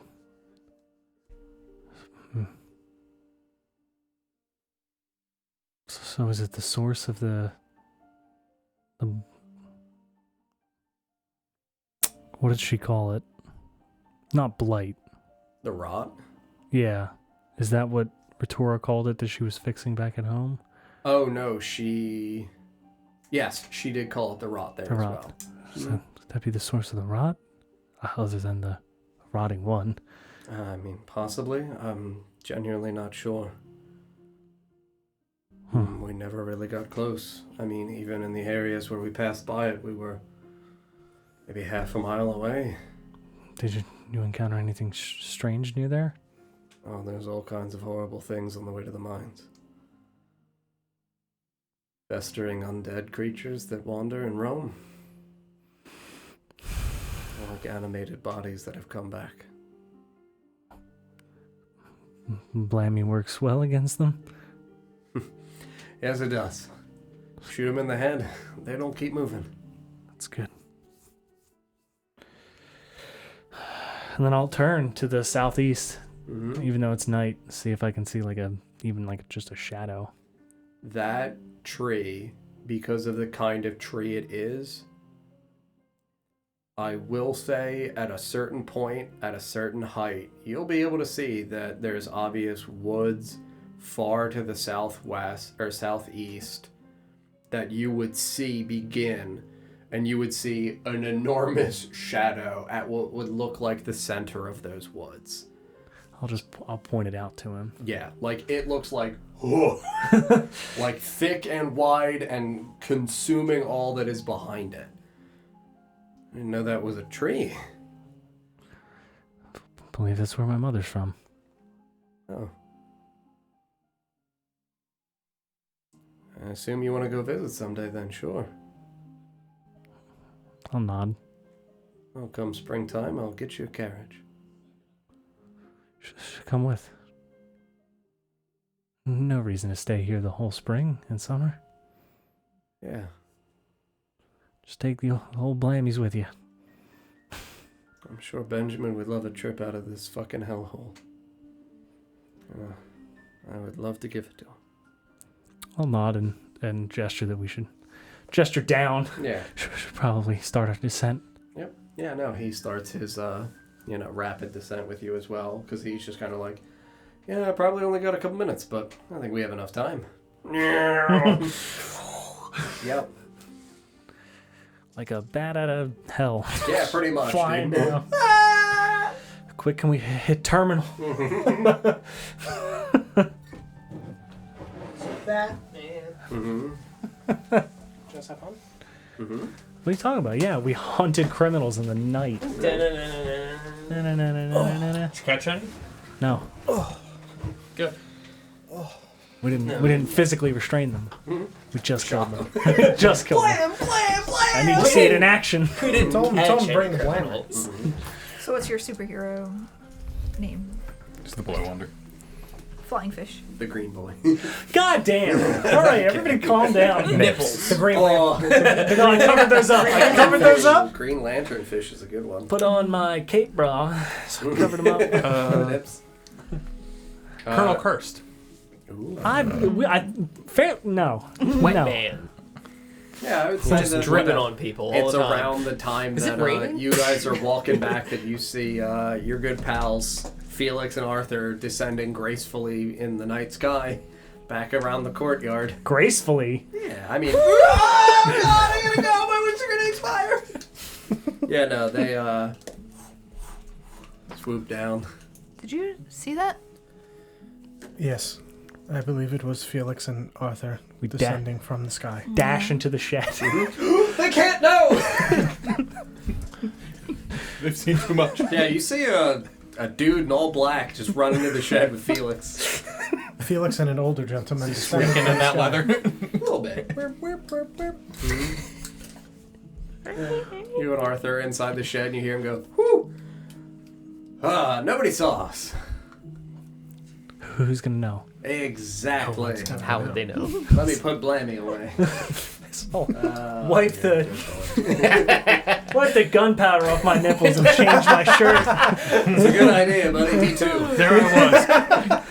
Gunpowder. Quote on that one? Can someone please quote that? Yep, underneath the Yeah, shirt. can somebody quote that, please? Thank you. Yeah. Roll for what? Roll for stiffness. Oh, they're hard as diamonds. He hurriedly changes back into his regular clothes and puts the suit back up on the wall and just looks at it and just pats the chest. This was originally William's. Explains why there wasn't an extra. Mm-hmm. And it gets handed down. You can't be both. Can't also be Black Panther. I'm sorry. Yep, Damn it. that's fine. Thank you, Luna. Asking for Forever. too much here, man. Oh, Yes. shit, friends! Swamp forever. Hello, Arthur. Oh, whoa! Yes, Silver Iron Man. feet? silver feet. Yeah, there you go. We're getting And there. silver legs. I can't wait to avenge things together. Me as well. That is why I chose silver. Very good. I think that's a good name for us. Avengies. Oh wait, no, that means we're going to get avenged on. Damn. There's I'll not- have to think of another name another time. There's not another word. Nope, there clearly isn't. Thank God. Those that avenge. The Ones who seek avenge. Oh, I don't like the ring of that either. Avenge ours. Yes, that is good. the vengeance ears. The You're V looking- team. You're looking much better already. Theo. I feel much better, more sturdy. That's good. I can walk 35 feet again. That's very nice. Yes. Very specific amount. Yes. It's a good amount to walk. Yes. Before Well, you when, More than most. yes. When You you can only make it to 34 before, so. Mm-hmm. yes. When you walk a lot, you tend to count and see how long it takes you to get places in the silence. Certainly. Very familiar with that myself. Mm. Tracker. Yes. That makes sense with Yep. the guns. Yeah, I gotta count the feet that they're away. So I can. Determine which gun. Exactly. You're getting good at this already, buddy. Yes. Maybe someday I'll take you out for a shooting. Behind the ship. You're gonna go behind the ship real quick. Oh, Ether broke his legs. Oh no, we gotta put Ether down. He just kicks you in the knees. We gotta order another one. Like Parks and Rec, I think that guy wants to hunt me. It's okay, buddy. I'll take you out one day. I prized Bone Steed. That would be very fun. Thank you, Arthur. Certainly. I've only ever used a bow, never one of these devices. Oh yeah, no, both suck. In comparison to what that can do. Yes, it seems that way. absolutely. That's what I meant. Yes. Hmm. Yes. Oh. We saw some strange figures descend from the sky. It's very weird. I just look away. Gonna look Very directly weird at things Felix. at Oshuamp. Yes. You know, monsters, Of course. and Very stuff like strange that. You know. Evening beasts and things. Yes, of that that's what nature. they're called. That's what we're called. They're called the evening beasts. That doesn't have a bad We ring saw to them it, run really. into the shed, right? Most of The us turn shed's into a shed, monsters, right? so- Is the trope of vampires turning into bats present in Oshuamp? You wouldn't know. Great. Okay. We didn't know what vampires were until we encountered vampires. True. Vampies. I mean, werewolves exist. You know that. Mm-hmm. So. Oh, I'm gonna She go write in turns my into diary. animals. You all have a lovely evening. Thank you again for your hospitality, Arthur, over these last few days. Oh yeah, no problem. It's all right. I got a dog out of it. Yes, He's a good boy. he is. He is a very good boy. Oh God, I have to feed him.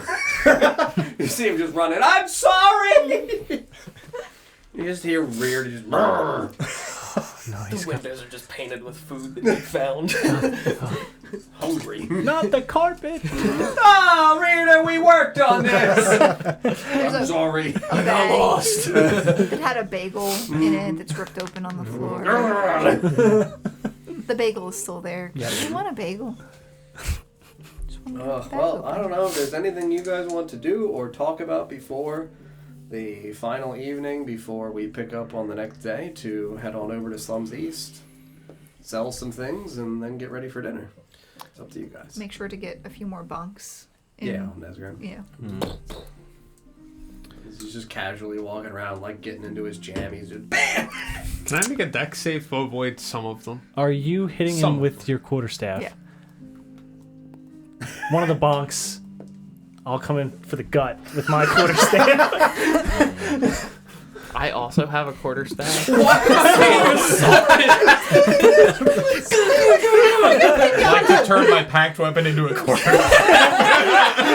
Yeah, there's like 100% a point during one evening where you four absolutely convene because you've seen individually Rheirda hitting him in the head with a stick and been like, yo, can I get in on this? I blind him with chili spice. Oh my god! I don't.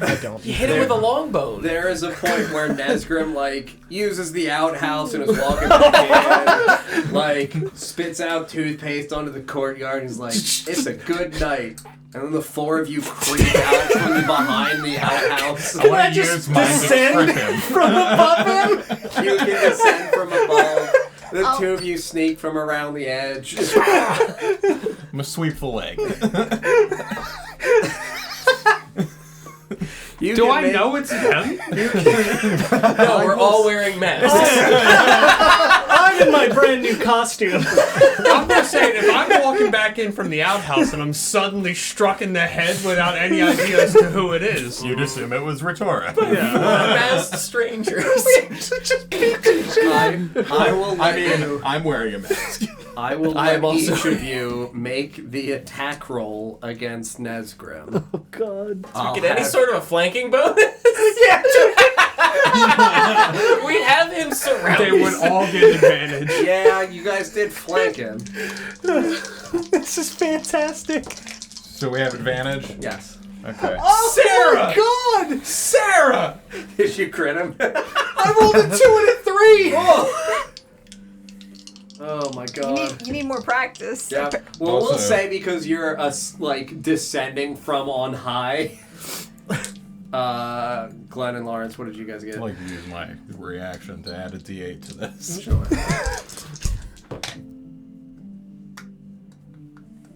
Attack roll. Yeah. None of my weapons are. You're proficient with a quarterstaff still. 26. It's gonna be a Nope, doesn't hit. 16 plus 7. Nope, doesn't Okay. hit. So we'll say that what happens is like he spits like I had a good day. I just get assaulted. Like first comes 23 doesn't like hit. leading the charge is 100% Rheirda, who's just like perfected this over the course of days. Where she's like, I know where he goes, I know his routines, I know his movements. Whoop, bam! And catches him like at the back of the skull. As this like connects with your head, you 100% get your legs swept out by Yalumlo's packed staff. You take one in the side from Vorst, and as you're sliding back, you see a quarterstaff from above just sweep by the tip of your nose as you go horizontal, like back onto the ground. And yet, you would see your four friends clearly standing all above you as you just land flat on your back on the ground. I cry. You gotta be faster than that. Actually cry. Like necrotic crowd. Necrotic crowd cry. Yeah, you all see his bone wing just. Yeah, everybody's gonna have to make that save. Wisdom, right? Charisma. Damn it. 16. 17. I rolled a 3 again. 4. Rheirda. 5. Okay, so you scare the DC's ever-loving 15. shit out of Rheirda and Felix Vorst and Yalamlo fittingly are like, it's Nesgrim. And you're like, oh my god! I've seen things! I start flying up. Yeah. We laugh at each other and just run away. You like know it's Nesgrim, but like there's a bit of that PTSD. Yeah, like there is absolutely that like, oh god, like I don't like that kind of stuff. Yeah. Mm-hmm. Like, oh, I just went through something. Mhm. This is. Mm-hmm. I'll just grab Felix by his hood. I'm in the air. Oh, you're flying? I'm in the air. Why are you flying? Because I wanted to descend on him. Yes. Mm-hmm. Yeah, so You you're got frightened. scared. You're Dismiss the weapon and help him up. Mm-hmm. Yeah, he extends an arm out. Why? Working on that teamwork. I just had to poop. Yeah. Always, Makes you an easy target. always be prepared. You caught me with my pants down. They're clearly up. You're right. Sorry, I'm slightly concussed. I hate you that hard. Beatings. You crit me. I wasn't trying to do damage. He crit his pants. I can roll for damage if you want, but.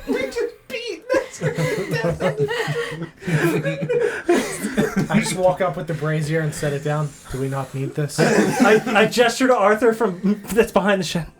It's not even. It's kind of like a quarter staff. Is this the long one? Yep. He's on the shed, like laying horizontally. Just, Do you have like one of those leaf tarps? yeah, it'd be so easy if you're up on the shed with him watching. I'm going to say that Ether might have participated in this. I am up there with Arthur, but I have gone back to my tent and retrieved a skeleton's worth of bones and put them on the parts of my body where they were and put like a cloak on backwards and just cast light on the area of my face, so I just look like a weird skeleton standing Just there. standing on the shed. Arthur laying down on the ground at your feet. Well, I'll put the gun away.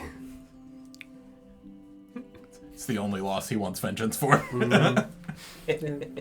You just see this weird, creepy skeleton on top of the shed.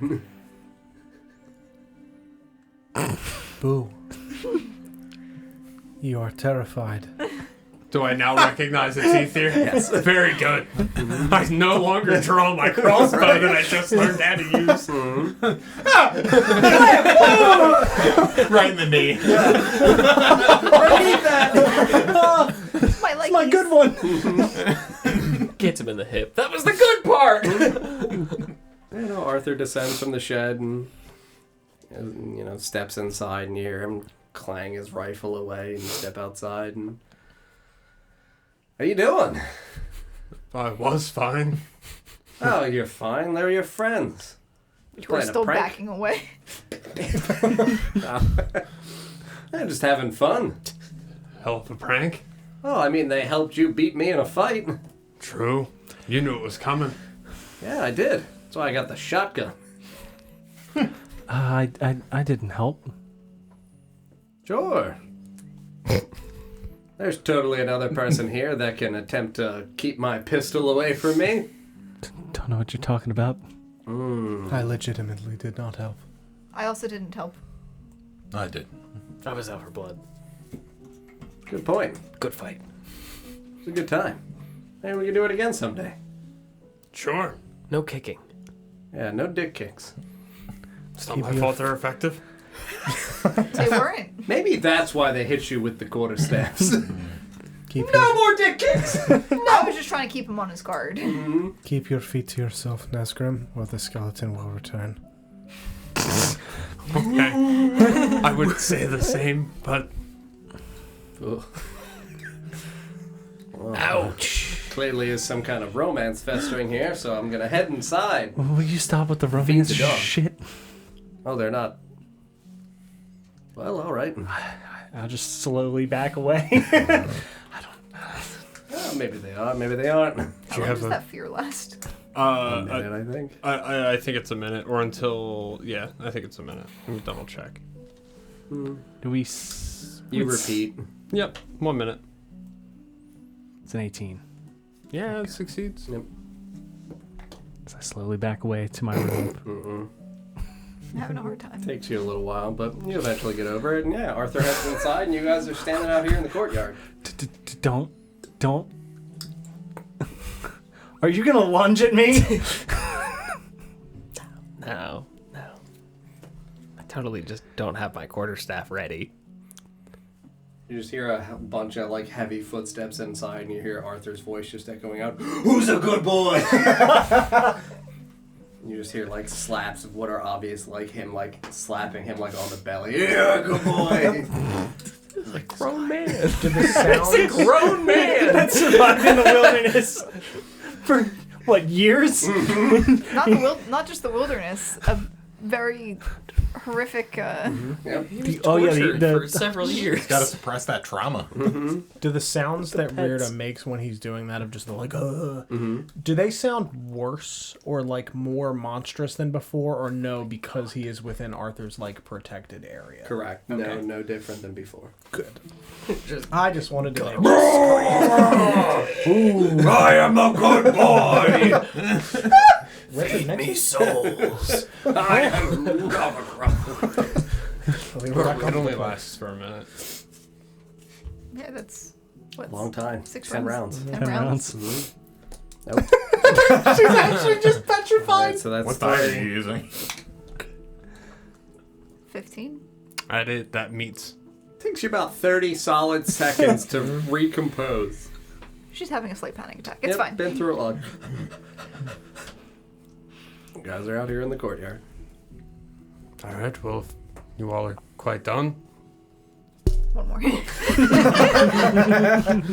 That one I'll let you make the deck save to see if you can like catch it. I'll give you advantage because you've been struck so many times. You're now more on guard. Dex save. Sick. That's an amount. 16. Cool. You can make the attack roll, and now instead of against his AC, you're not 20 him again. But I rolled a 16. Oh yeah. So yeah, you're gonna get through. Or you'll see like his hand like shoot up where you're like, I'm having also a hard rolled time. a 16. Shabam! And he's like, Can I stop it like right before it hits him? yeah, absolutely. Yeah, it's just like.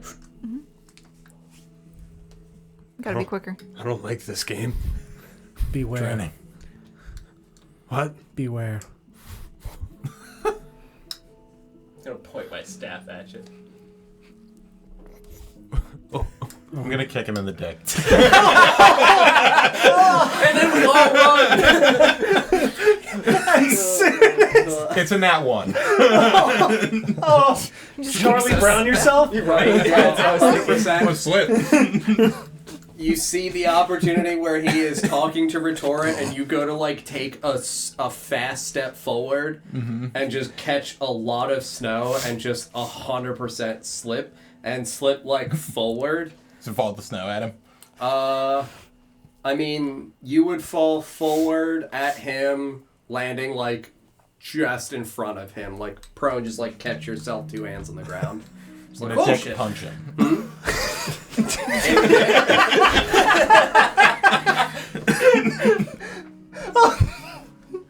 Hold on.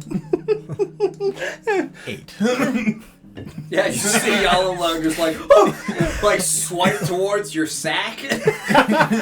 like really like Bilbo Baggins like give it back to me. I'm not trying to run. Give it to me. You alright? Yell him up. Totally. I'm gonna stow away my quarterstaff and pick up a whole big handful of snow and just throw it at Rheirda. Yeah, I would say that you're effectively behind her. You know, I'll say you're within like 10 feet, so her not recognizing you just like splatter a large amount of snow over the back of her head and over her back. It's a pretty heavy thud. Like it's thick snow up here. It's not like Yeah. light snow. Yep. Doesn't hurt, but it's like, ooh! Would I get knocked over by the snow? That'll have you make a strength saving throw. Oh, I'm good at those. And 14.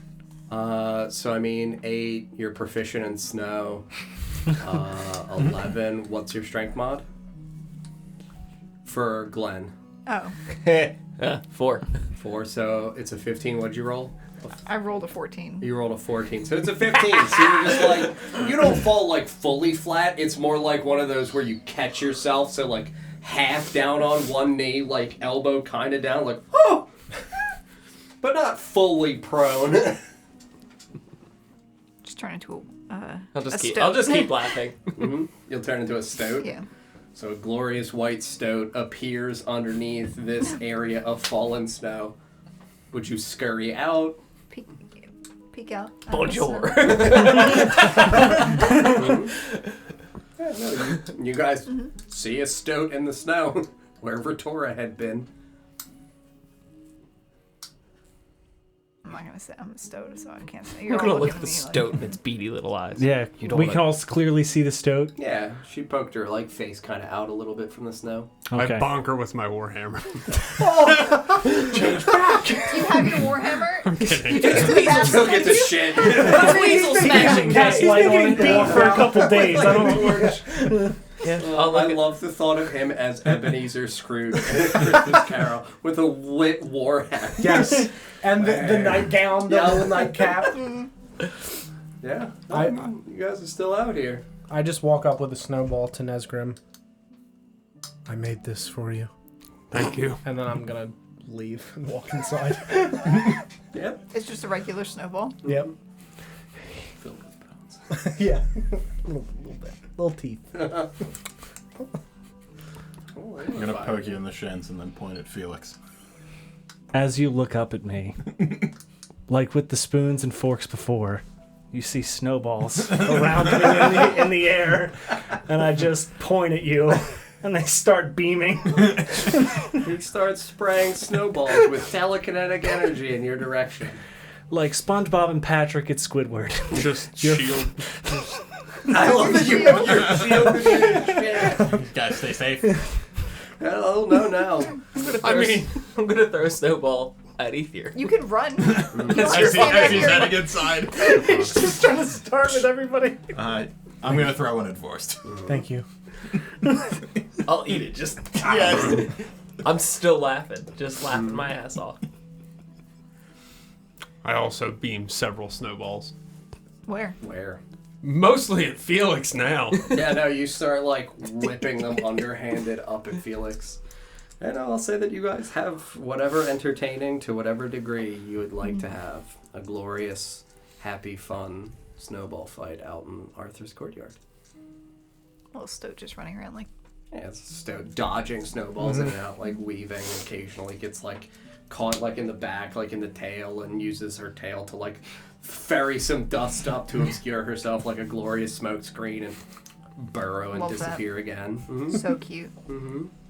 Yeah, I'll say after a while, you guys obviously all kind of like settle down and get tired and head in towards your respective rooms to be able to sleep and finally get a good night's rest. The only thing I would do before bed is inspect this celestial eye that I have somehow received from beyond the veil. Mm-hmm.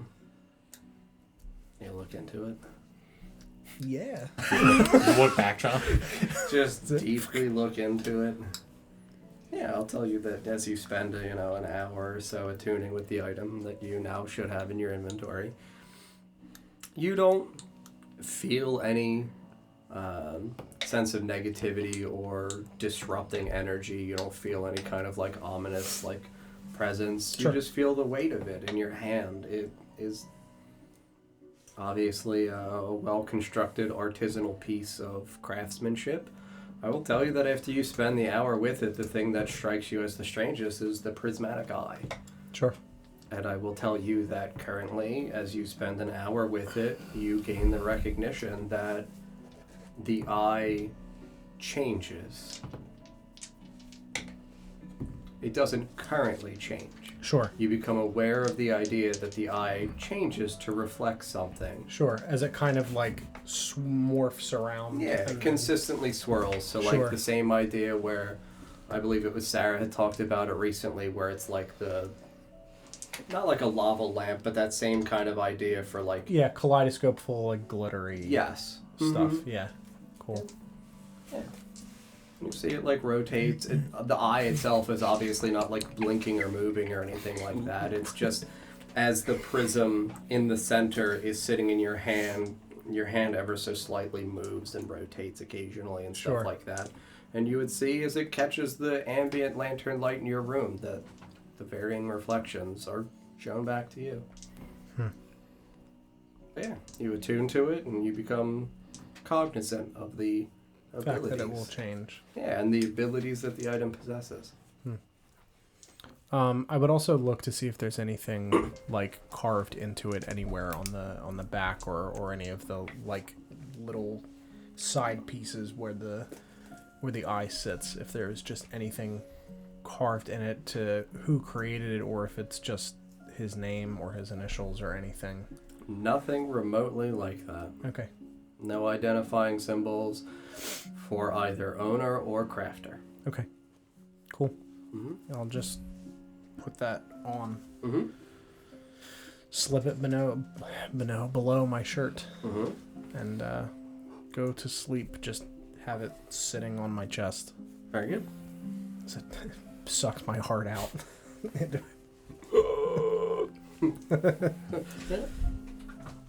It's just eating your dreams.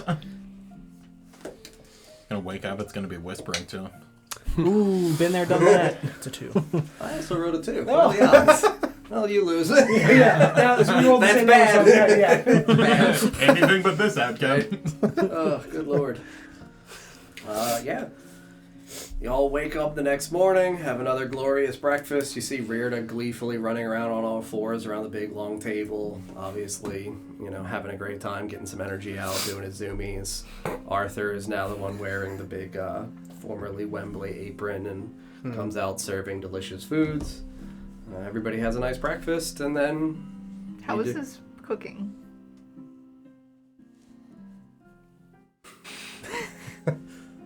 Assuming Wembley did most of the cooking prior. I mean, he's not bad. I mean, for his first time, like, having to cook again for himself in quite a while, it's very good. Like, not as good as Wembley's, but it's almost there. He's a quick learner. Yeah. He offers you all Slums Ease passes that he had previously promised. Bids you all good day and says if you need anything else, he'll take care of Rheirda for now, and he'll get ready for dinner. And he'll make sure that he grabs Corin as well. Thank you, Arthur. And I will say, for the purposes of it being significantly easier, he will indicate to you that the fence that you are looking at is in the southeast portion of Slums East. That it is, once again, called Tools for Brox. And that it's a dwarven man that runs it. And it's on a street called Crafter's Pass. Arthur, is there a direct route? Kind of. When you come out of the gate, if you walk to the center of Slums East, you'll hit, kind of like how we have here, one of those long vertical central walkways.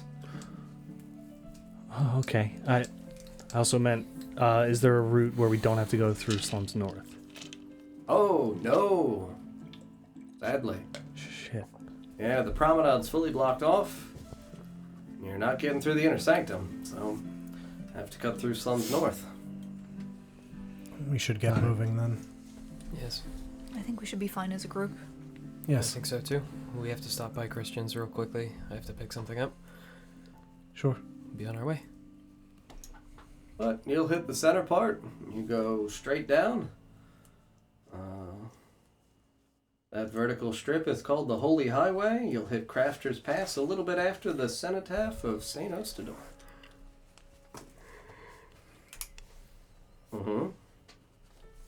Like I said, when you guys talked about that forever ago, I was like, that's nice. Beautiful word. There's one there. What'd you call it? Brother. Cenotaph. Cenotaph.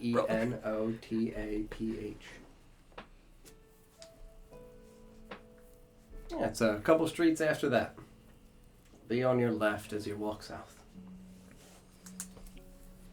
Thank you very much. No problem, friend. I'll see you all this evening. Yes. Onward.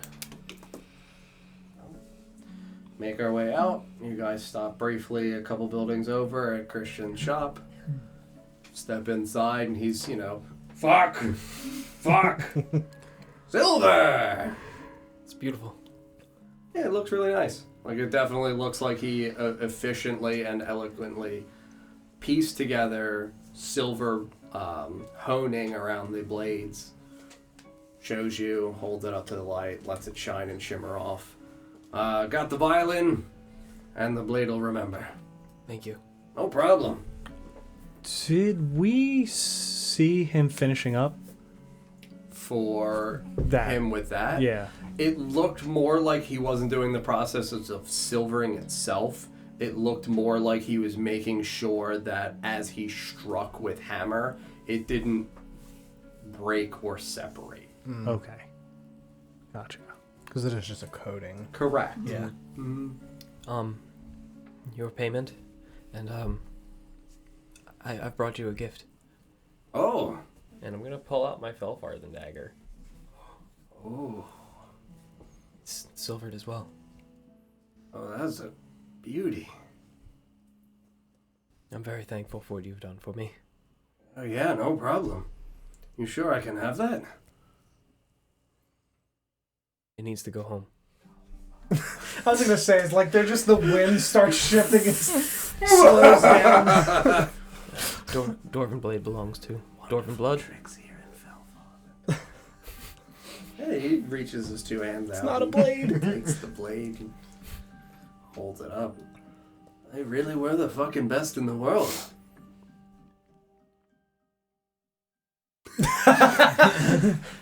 No, he 100% presses it into like his palm to test the sharpness. And you see like a little bit of a trickle of blood, and he just kind of laughs like, yeah. Really is a hell of a dagger. Thank you. Like I said, it had to go home. And don't you worry about any other payment. This is more than enough. Thank you. Thank you. Hopefully I can learn something from this. I'm just gonna, as any remnants of blood drip onto the blade a little bit, I'm gonna just enhance your see papers? if there's any writing on there that appears, strange symbols On the blade? and coloring on the blade, Symbols, writing. crude You make an drawings. investigation. Sure Like, does can. it say in Dwarvish, I am the end, I am the beginning? Maybe. We'll see. That is a dirty 20. I will tell you that as you watch the blood slowly slide down around the curvature of the little portion of the edge of the tip of the blade, you see it just kind of like slowly start to drop down from the blade. You'll see that as it's in his hand, the blood starts to drip and slows, congeals, and freezes like an icicle. That's exactly what I thought was gonna happen. And he just looks at it and he goes, holy fuck, I've never done anything like that before. It's like an ice knife. It's very special. Is that the blade that we found in the... That's wild. I literally was gonna ask you if the blood congealed. Oh Mm-hmm. my god. Is that a property of the blade or an enchantment? I got no fucking idea. I don't do enchantments. Interesting. Perhaps it He is just, like, flicks the blood off. Holy shit. Perhaps it is the metal of the blade reacting with your blood, as you said. The things that allow you to speak to it is in your blood. I'm curious if it is your dwarven blood or blood in general. Maybe. You want to stab you? Yeah, I'll just extend my finger. I was gonna... Ooh. Oh, I look away. Yeah, no, as you... He would have you hold it this way. Not get me. So as he catches into, Yeah. like, the tip of your finger, the blood slides down the blade and again congeals. Okay. You don't have any dwarven blood, I assume? I hope not. That's weird. I mean, I have some, but like not. Yeah, No, not in not currently. Yeah. I don't know, man. I guess it's not my blood. I'm not sure. Perhaps. Whatever. Wait. Here. Gently. Yeah, no, as you prick his finger, he just goes, ow! You watch as the blood trails down his finger, trails down the blade, and does not freeze. It's me! Yes. I'm cold! Yes. So cold. Like I said, it had to go home. Yeah, he gets it. Gems and bones. Thank you. I gotta make a little sheath for this so I don't accidentally stab myself. That would be a good start. That's a good idea. It just ripples through his veins. Sits back in his chair. Oh! Yeah. He starts to, like, you know, give you a half-ass wave over his shoulder as he turns and starts to walk away. And you guys have a good day. I gotta figure this shit out. Thank you, Christian. Yeah, no problem, guy. Thank you again. Stab himself all day now. Ow. Wow! Instead of fucking ow. Pretty much. Dude. Ow. Fuck. Ow. Ow. It still works. Yeah. Use up all the charges on it. Mm-hmm. Ow. Yeah. You guys, I'm imagining, head out. Yup, to Is- the north. Is there anything you want to do in Slums North en route? Avoid eye contact with everyone. That's fine. Oh, check on... I'm bad with names. Clark? No. Yes, but no. Okay. Madeline? Yes. Yes. Okay. Yeah. That's a good idea. Because we been already several dropped stuff days. off to him, correct? Yeah. Okay. Mm-hmm. When we first got back, I Mhm. believe. Correct. Okay, good. Yeah. good.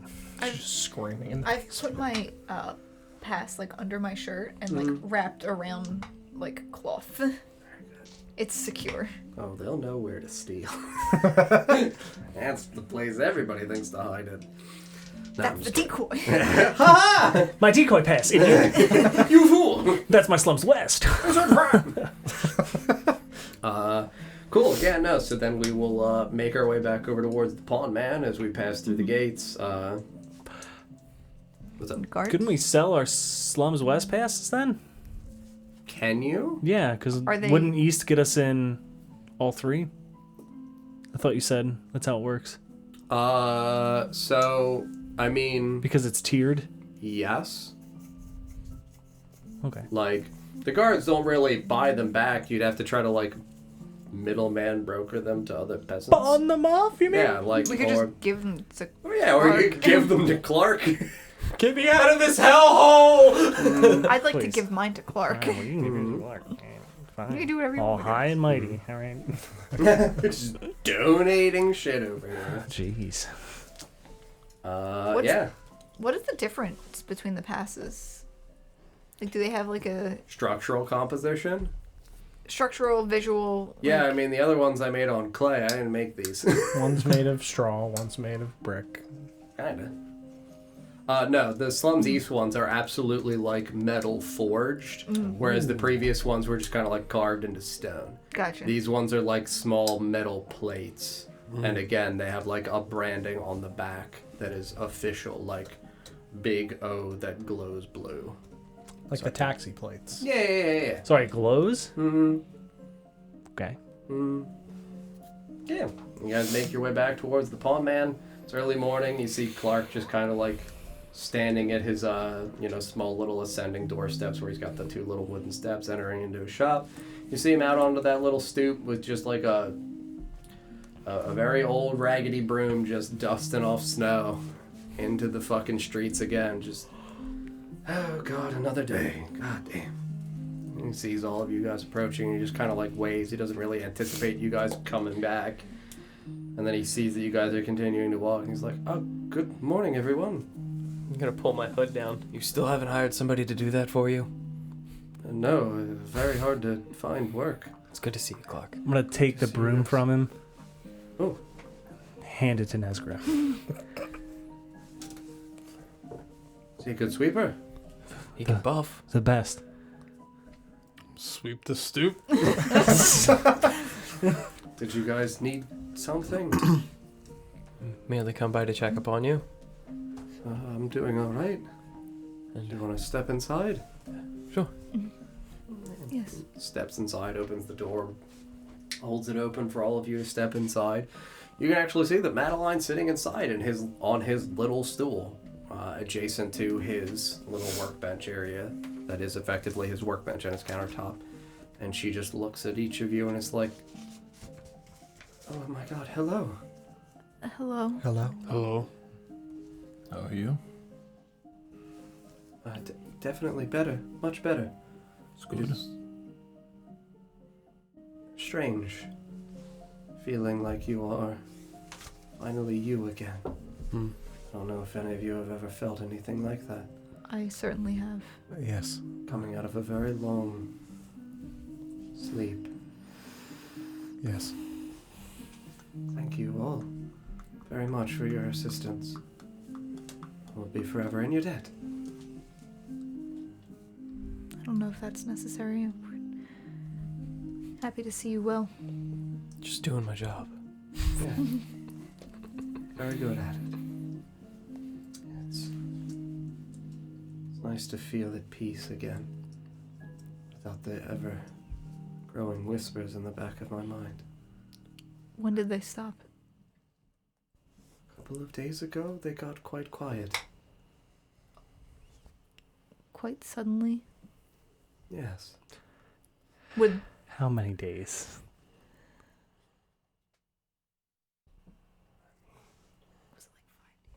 no, it was longer than that, right? Mm-hmm. No, it's been about a little under a 10-day. Would that line up with when we killed the hag? Okay. When she talks about the voices, I would just like shudder. All right. Yes. It's a very wicked place. Oshuamp. But we do what we can to hold fast together and preserve this sanctuary, however we can. Don't say the words. Got Hold him. fast, you monster. I can't unhear it. You're gonna run out of words, John. No. Has the orphanage been repaired? Well, to some degree, as far as I know, Clark has been assisting. They haven't been able to obviously replace the stained glass window. They've been able to keep it boarded up and shuttered so this way the children are not too cold.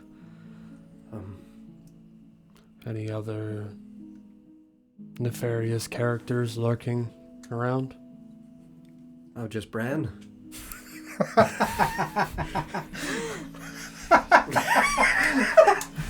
He's still, as Sister Freya has informed me through letter, always difficult to find, always getting into places he shouldn't be going. But he has at least, I think, learned his lesson from going down below and no longer wants to look that way again. Is Grimdar still alive? Does he still forget to breathe? No, they've been working with him on that. It's taken several weeks. He's found it very helpful to count as he breathes.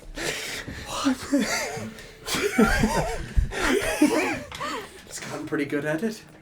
No, they're, as far as I can tell, the children are all doing well. They have said that they do miss the games that they would play with Maribel and would love to have her visit again someday. But I do not think that that is a decision for me. Yes. Perhaps that can be arranged. Oh no. What about what's his name? Well, Anthony. Poor Anthony, dude. So fucking lonely in here. Really like your Those rags. rags. Just miss the rain. Oh, it's morning. Shit. Frey's knocking at the door. Oh, I gotta concentrate. Baseball, You're gonna start around? Right? Snowballs. Big, fluffy. Damn it! Just so soft. Naked in the snow. Damn No, me naked in the snow. Damn it! Damn it! That's worse. Why? I was thinking that I could try to return to the orphanage in a day or so. That is very good. The stone feels different. What stone? The bloodstone. The bracelet. Right. Can we She's see still it? wearing it? Yeah, she holds it aloft, and I'll tell you that as you guys look at it, it doesn't glow. I don't understand. How long has it felt different? It started to coincide with the fading of the voice. I don't think it'll be much of an issue for you anymore. That's good news. It's always tiresome. Yes. It is difficult when you feel not in control of your own thoughts. Yes, this persistent pressure to do something that you don't want to do, but feel the urge to. I understand that all too well. Yes. Terrible feeling. And I am sorry for any distress I have caused any of you. It is unbefitting of a mother. It was not your fault. Well, is there any way that I can repay you? Do you need anything of me? Unfortunately, I don't really have much to offer. Continue to take care of the children. And yourself. Well, I can think of no better way to spend my life, and no way I would rather spend it.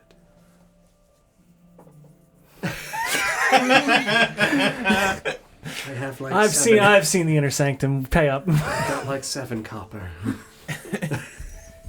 That'll do. I'll take 6. Thank you. Oh, man. Your brand is showing. If you all would like to stop at the orphanage again in a few days, I would love to see all of you and have you over for dinner. The children would be very gleeful to see you all again, I'm sure. Especially little Grimnar. That would be lovely. Make sure he practices his breathing for our arrival. Yes, I will expect a performance. yes. They'll do great. Yes. Perhaps we could play hide and seek with them as well. That would be lovely. He did love that game. Yes, he's very good at it. Yes. He always goes to the curtains. There was a point where Bran just cut the curtains from the windows, and Grimdar still, the pile of remnant curtains, curled up into it like a dog. Yep. And still his boots were out. He just couldn't manage the entirety of his own body. That doesn't make any sense. There should have been plenty of material. Yes, there was. She looked very puzzled. I think Grimdar finds comfort in knowing that Bran will always find him.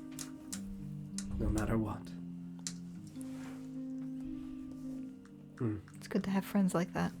Yes, it is. Curious little dwarven boy. Always muttering the strangest things. Oh. Oh. Oh. Just even as he eats his stew. Drops the spoon, swallows, looks at Bran. Oh. Is that the only... Strange thing that he mutters? Yeah. Most of the time, yeah. There have been nights where he's been a bit timid to go to sleep. He says sometimes he's scared because when he closes his eyes, he hears a strange roar echoing from somewhere. It feels like he can't contain it, like it fills the halls and the room around him. And when he opens his eyes, he says for a moment he can't see anything at all. Just shadow and darkness. We're gonna end there. Did you fucking Horcrux me, John? Picture me a parrot! Oh, no! Ooh! That's bad! Well, I mean God. that tracks. For sure tracks. Yeah. Did you hate it? Yeah, I mean I that hate it. makes sense. Yeah. Especially if it was the door was a dwarf with stone speak or whatever that shit's called. Host a dwarf. Oh, we're thinking of two very different reasons, friend. Yeah. Well, I gotta go. yeah, I gotta go. I gotta go get my Hulk hands. Bink, bink. Bink, bink. Thank you guys very much for watching tonight. We really appreciate it. I hope you enjoyed the episode. Reminder, we will not be live on Friday, but we will be back on Sunday for Orvigo.